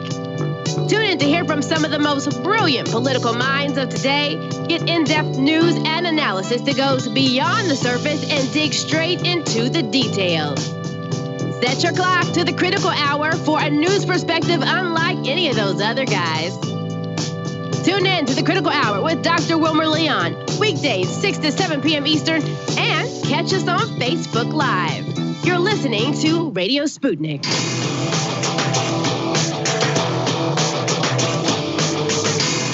Fault lines. And we are back. You're listening to Fault Lines with Jamarl Thomas and Shane Stranahan, and our guest, Obi Igbeguna Jr. He's the External Relations Officer of the Zimbabwe-Cuba Friendship Association and the U.S. correspondent for the Herald, Zimbabwe's national newspaper. He is the first U.S. correspondent in the country's 40 years as an independent nation. Obi, thank you again for being with us. If it's okay with you, could we actually have a conversation briefly about your dad? Sure. Yes. Whatever questions Absolutely. you have, I'll try to answer them. Thank you. Yes. So you were talking about the Black Panthers earlier. That's probably the most prominent Black liberation movement in the United States that most people are familiar with. If I'm correct, your father was one of the major players, maybe one of the founders even of the British Black Panther movement. I'm just curious there. Yes, he was. Yeah. Please just maybe just give us a brief overview. Just trying to get caught up here. Yes, he was. It started off as the Universal Colored People's Association, but at the time, nationalism was making its mark, and so they decided, and they were watching the Black Power movement here very carefully, and they had the same feeling that Frederick Douglass had when he said Black Power. They had the same feeling that Richard Wright had when he wrote the book Black Power in 1954, dedicated to Osagyefo Kwame Nkrumah.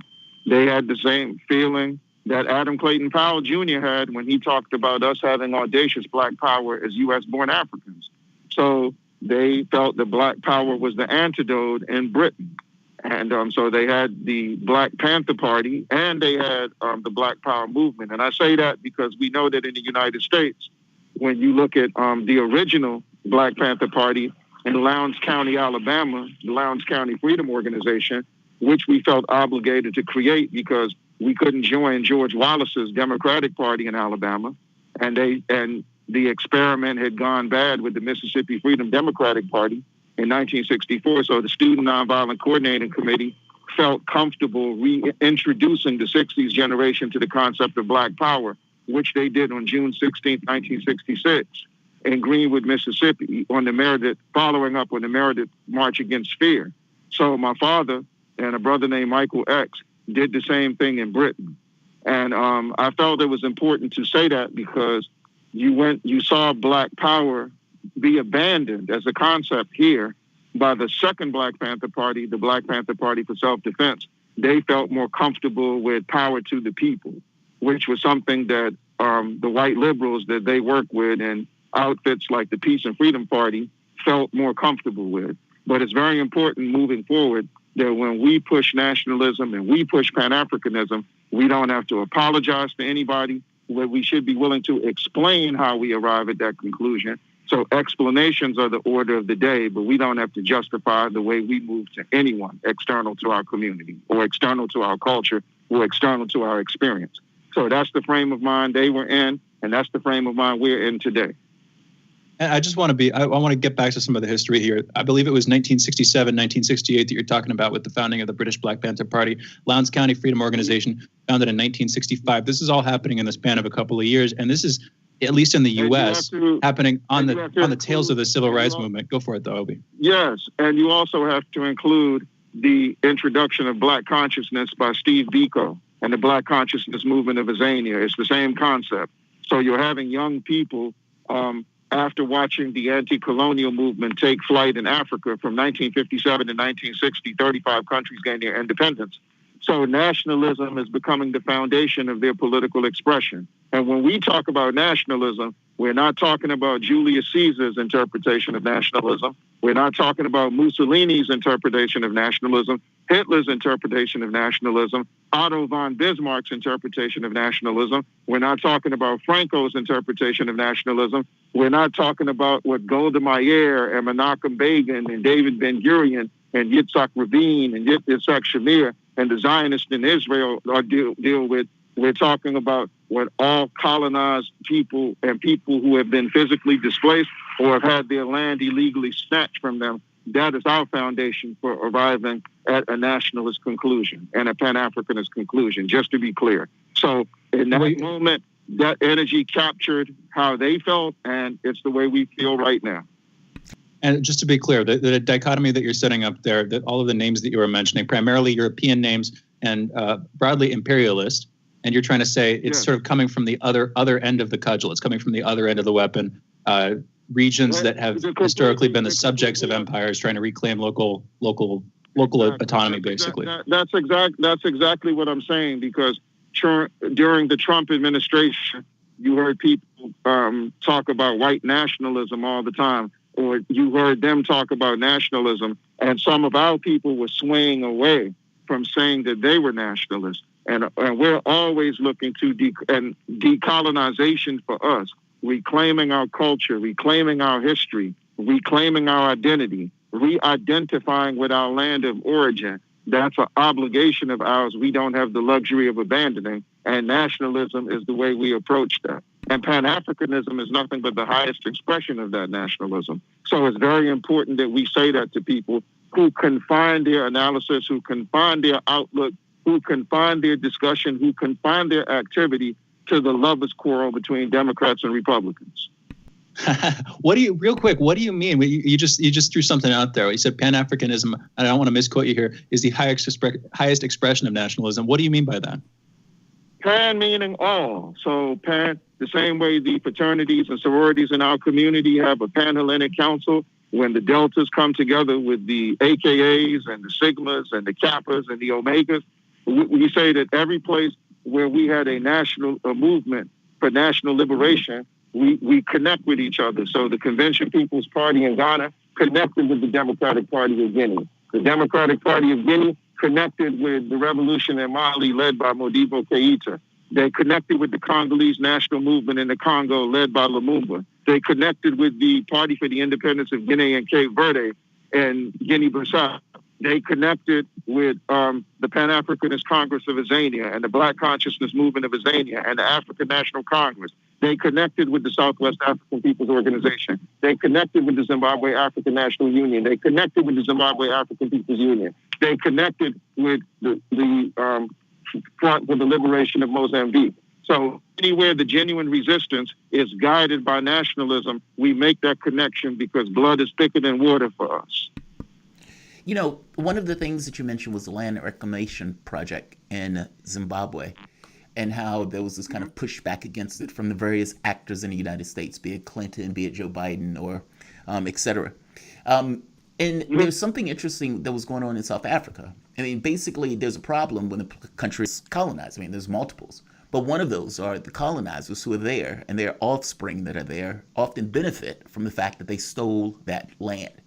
And the question becomes, in 50, 60, 100 years, where you have their offspring, let's say generations, how do you get a situation where the land goes back to the people who they stole it from?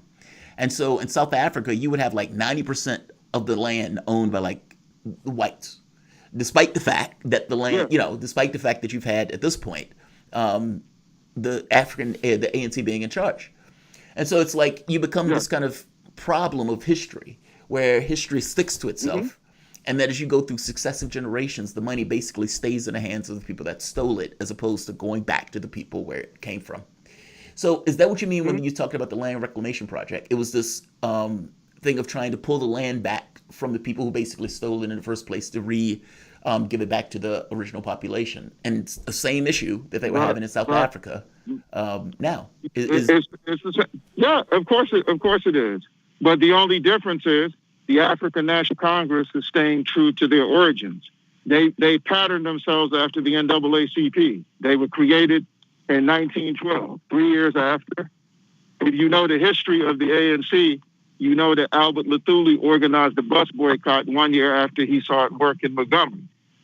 So they always followed a moderate yet courageous political course.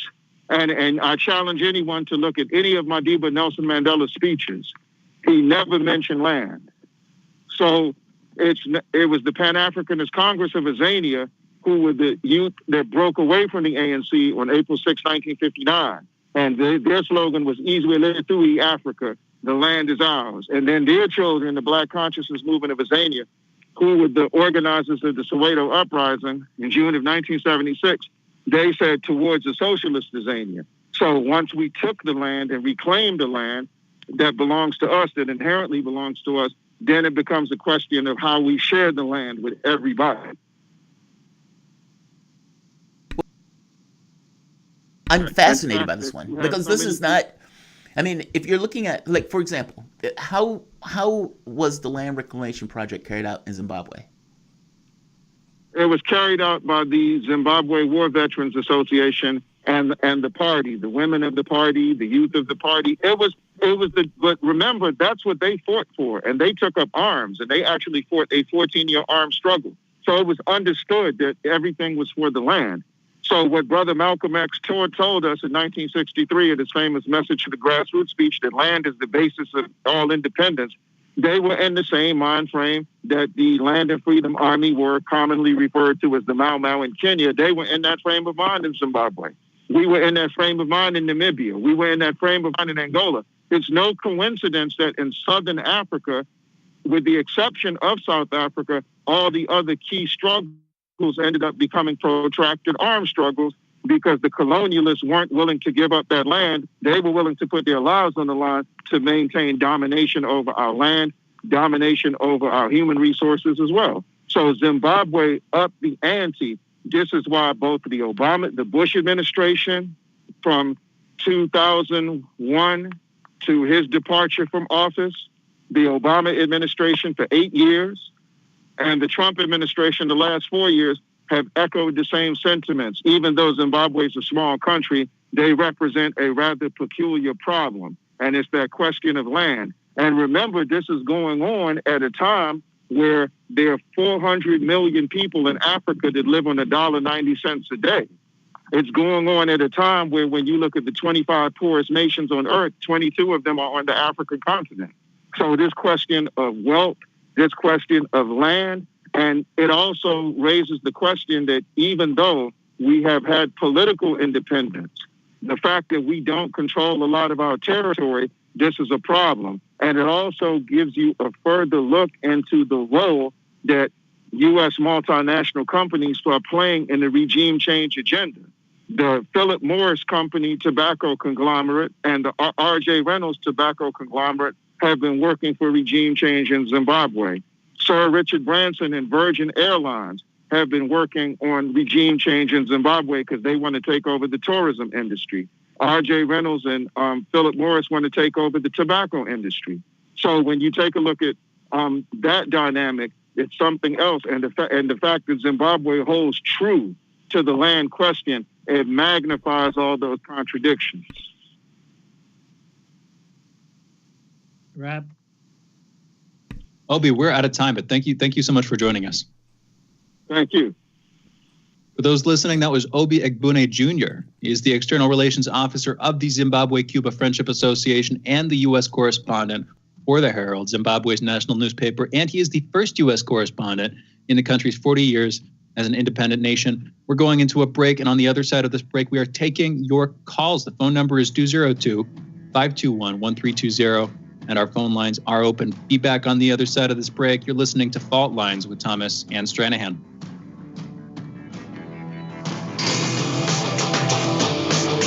Fault Lines. What do we want? News, politics, and culture. When do we want it? Wait, we weren't finished. News, politics, and culture without the red and blue spin. Okay, so now when do you want it? Daily from noon to 2 p.m. Eastern Time. Okay, satisfied now? Never. Tune into Political Misfits on 105.5 FM in Washington, D.C. and on 102.9 and 104.7 FM in Kansas City, Missouri. Daily for our analytical fix. Don't surrender.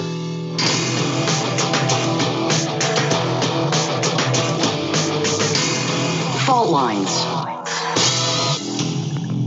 And we are back. You're listening to Fault Lines with Jamarl Thomas and Shane Stranahan. And it could be you calling in. Phone lines are open. The phone number is 202-521-1320. Again, 202-521-1320 is the number. Fascinating conversation with Obi, Jamarl. Two days in a row, we've had Pan-Africanists on talking about issues related. I believe yesterday we were talking about Eritrea and Ethiopia. Today, speaking a number of different subjects, starting with Zimbabwe, moving on to South Africa, Britain, the United States, Lowndes County Freedom Party, the Black Panthers in both the U.S. and the U.K. Interesting conversation overall. Any closing thoughts there before we start to go to calls tomorrow? No, I guess not. I really appreciate it both. It is fascinating. It's so very rare when we get to kind of delve into African politics, and even if like a few people, like from the standpoint of names, may bubble up, like Robert Mugabe, for example, like his name has bubbled up, and the perspective of him from the West is different than the perspective of him from Africa. It's so out. I mean, even in the conversation just with Obi, it became very clear. Look, from the perspective of colonized people, he's a freedom fighter. The government of the United States didn't necessarily like this policy of taking back land. The problem is, though, that if you're talking about the United States, if you're talking about any of these colonialized countries, there is a problem with land. Meaning if you have, let's say, like 2 generations or 3 generations where the people stole through blood and sword or through blood and gun all of this territory, and then you say, okay, fine, we're going to give you your government back. But for the next 100 years, the land, most of the profit stays in the hands of the people who basically stole the land in the first place. So then it becomes, okay, how do we reconcile this? Do we just go in perpetuity where one group gets to benefit from what we consider to be basically a horrendous action? Or do we do something about it and resolve to take the land back? In South Africa, this is kind of the issue, right? In South Africa, it was this thing of what do we do with the land? Yes, we have political control, but what do we do about the land? And there were threats. I mean, you had people like on the right-wing news networks talking about blacks who were rising up and killing white landowners and all of this other stuff. It was nonsense. But it's a real question. And the Zimbabwe solved that question by taking the land back. You have other countries that wouldn't go there. But if you don't go there, then what? I mean, think about the United States, for example. You have, we have this question of reparations that often comes up. And you ask the basic question of, well, if it's going into the future where you're going to have like 200, 300 years, basically blacks will never catch up under the model that we have now, then what do you do about this? Do you keep a permanent underclass? Meaning, even if you have this kind of racial equality, what is racial equality if you don't have that equality of, from standpoint of resources? Like, all of these things come as questions. And in this kind of like sandbox of Africa, you are having people trying to solve it. Like, if you were a third generation, you would feel some kind of way about your land being taken. By the same token, that land was taken for you to even get it to be a third generation. It's very strange. Like, we're not given any outs in reality, like any easy outs. And somebody's always going to feel disadvantaged in this process. And so, no, I enjoyed these conversations. I think these conversations are phenomenal. It is true. Yeah. And I mean, also just an interesting aperture into an entire continent, massive continent, a lot of different nations with different histories. I mean, I'm speaking about it in sort of stupidly abstract and banal terms, but there's so much there that I still need to learn. And anytime we can bring somebody on to talk about that, it's good, especially because they give you leads, you know? They sort of not only refresh what you already know, but they give you roots and tendrils that you can follow down to get into some of the more interesting roots of the history of this stuff. We've got 2 callers on the line. Again, the phone number is 202-521-1320. Our lines are open. We've got Tarif calling in from New Orleans. Tarif, you were on the line. What is going on? Good morning, gentlemen. I have 3 comments before I go into them comments. The reason why China's becoming strong in Africa with the Silk and Belt Road Initiative, and so that's creating Africa's have more and more leverage to not to be in the bodies to be pushed around anymore because they have the working agreement with China and also Russia. Okay. Trump declassed the file dealing with the Russian gate, and it comes out that it's all a fraud. Then Trump and his legal team can force CNN, Washington Times, Washington Post to retract these statements. If they don't, that's a lawsuit.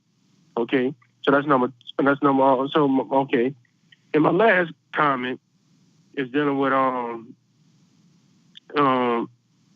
the second comment is dealing with the other declass. If you declass Martin Luther King assassination and JFK, and I mean, when he get back in office, and when people hit the streets protesting, and you have some people rioting, when he declassed that, and people find out what actually went on, you know, then that's going to put a dent into the rioting and the protesting at the same time. My last comment is this. China and Iran accuse the United States of the same thing that we've been accusing people for the past 50 to 60 years at the UN Monday. Okay? It's very important. So what that means is I think once Trump win again, if he won 2021, 2022, what's going to happen is this. China and some other countries might impose certain trade restrictions against us. So if that happens, it's going to be hard times for our country. We're going to face everything else what everybody else faced on the planet, and it's going to be our turn to face it.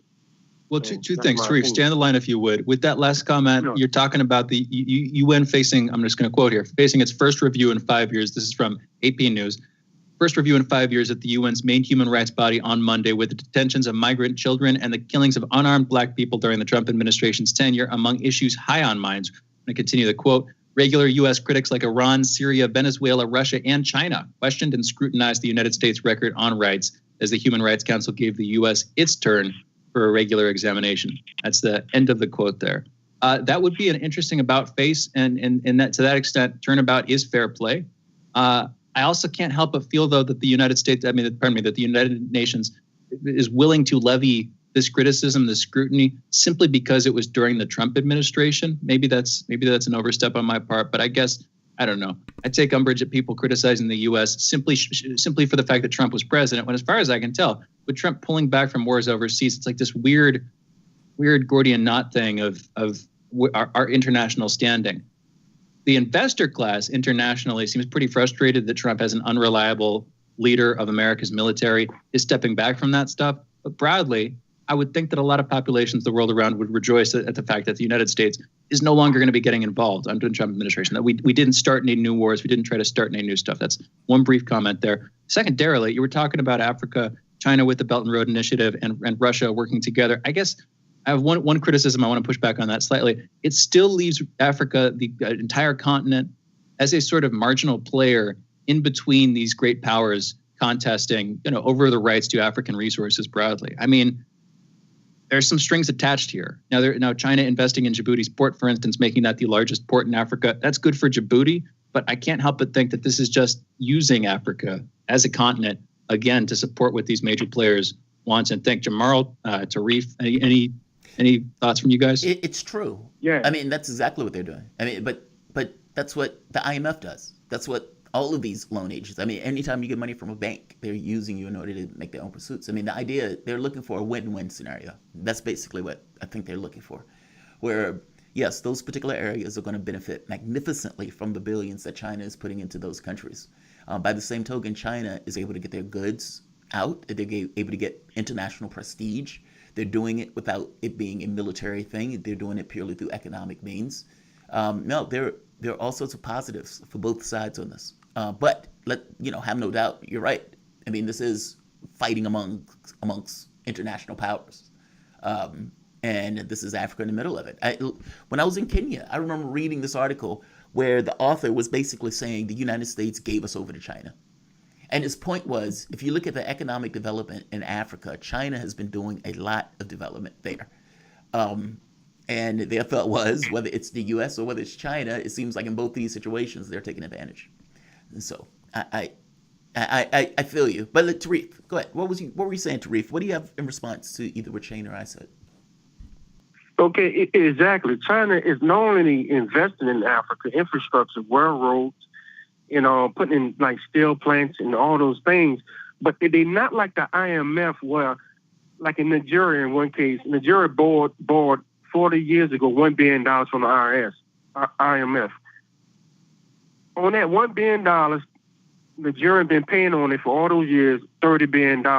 China's not doing that with Africa, so it's admit that China's doing the same thing as the IMF or the Western countries. And also Russia is building small nuclear floatable plants, and they're going to sell them to Africa. And they got a contract with Kenya and Nigeria, where they're going to have a nuclear school to teach people how to do physics, nuclear power, and also to build the nuclear power plants or research of where people can get the hands-on experience of knowing how they can build their own nuclear power. That's what Russia's doing.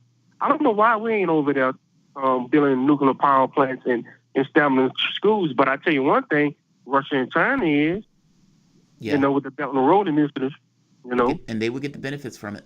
I mean, now, and Tarif, I didn't want to imply that what China is doing exactly like the IMF. That was not what I was saying.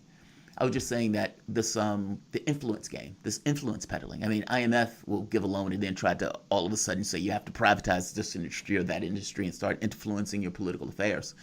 China doesn't seem to be that hawkish.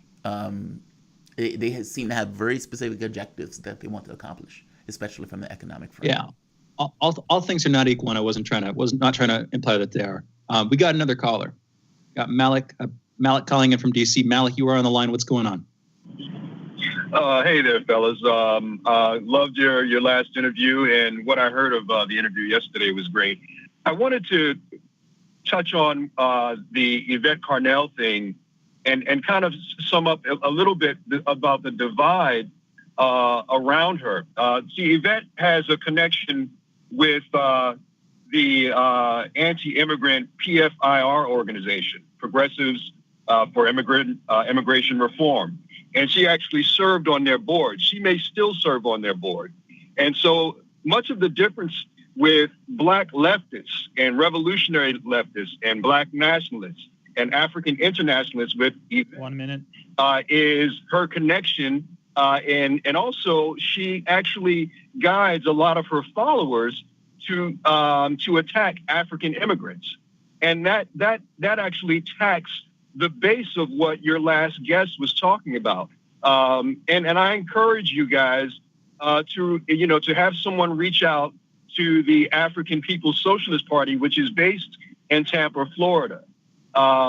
We do have, the Black community does have a revolutionary wing of our movement. We're not all supporters of the Democratic Party. And we're also, our problem with Yvette is that, she is supportive of Steve Bannon and Trump.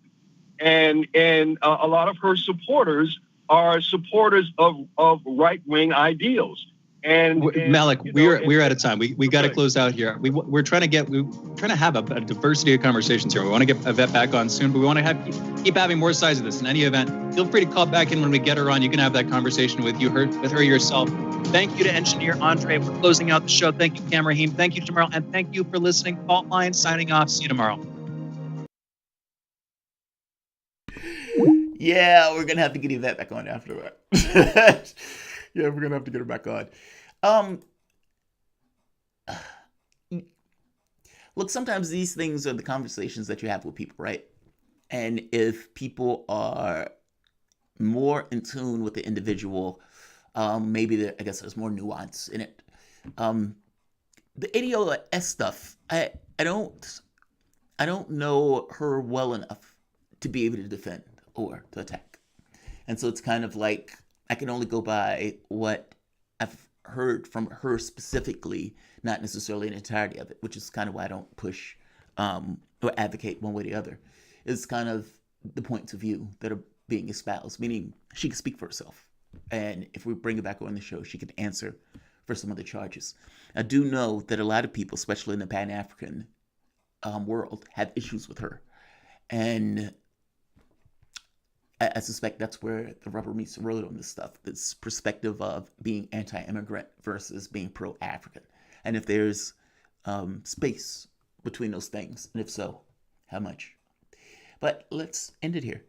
You guys, Fault Lines, Thomas Stranahan, thank all of you for joining us. There are chats, so let's get to those. And unfortunately, I have a doctor's appointment today that's going to take me away from here for a bit. If Biden wins, do you believe that the DNC will become more powerful and would never let an election get this close again? I don't know if I don't know if Democrats have that power. They didn't want Trump to get elected. And so, from the standpoint of the next election, I got to be honest, I am very concerned that whoever runs in 2024 for Democrats lose. And that under normal circumstances, you have this kind of changeover in the House in general, or in Congress, meaning the president's best chance of getting anything accomplished is usually in his first term. And with McConnell being in charge of the Senate, that seems to not necessarily be there, not to mention Biden is not trying to hit it towards the rafters anyway. So I strongly suspect in 2024, you're going to have a more competent Trump. Not Trump himself, but definitely a more competent Trump-esque personality. I don't think it's going anywhere. And no, I don't think Democrats are going to have the power to ensure that they never lose again. Your last video was fake news. Postman denied recanting. Yes, he denied recanting. That doesn't necessarily mean he did not recant. He signed some kind of document. That document shows that he recanted. That's giving me the impression that he actually did recant. I strongly suspect that when the federal authorities went to him, he thought, yeah, I don't want to be in this deep. But then comes out to media and says, no, that's fake news. I didn't recant. I don't buy that he didn't recant. Especially if his signature is on the document saying he did so. Matt W., capitalism trends towards monopoly, inevitable. Yes. Yes. It's cheaper to make. You get to dominate the market. You get to increase your revenue. Yes. Supposedly, antitrust laws are supposed to be in place for that, but that doesn't necessarily seem to have helped the scenario. K, bye peeps. Have a doctor's appointment today. Yeah, I do have to leave. All right, guys. I'm going to say like, share, and subscribe. Look, Trump claiming election fraud is not the same thing as there being election fraud. Trump was never going to accept the results of this election if he lost. And that's basically what you have, a man throwing a tantrum. He's going to get his day in court. He's going to get his recounts. And at the end of all that, when none of it changes, he's still not going to accept the result. So the postman, when confronted by authorities, apparently recanted. He wants to come out later and says he didn't do it. Fair enough. I think Project Veritas said that he didn't understand what he was signing, which kind of indicates that he did sign the recant. If he speaks English, I don't think he has a leg to stand on. But I don't buy any of this. And until I see more evidence, Biden has won this presidency. Like, share.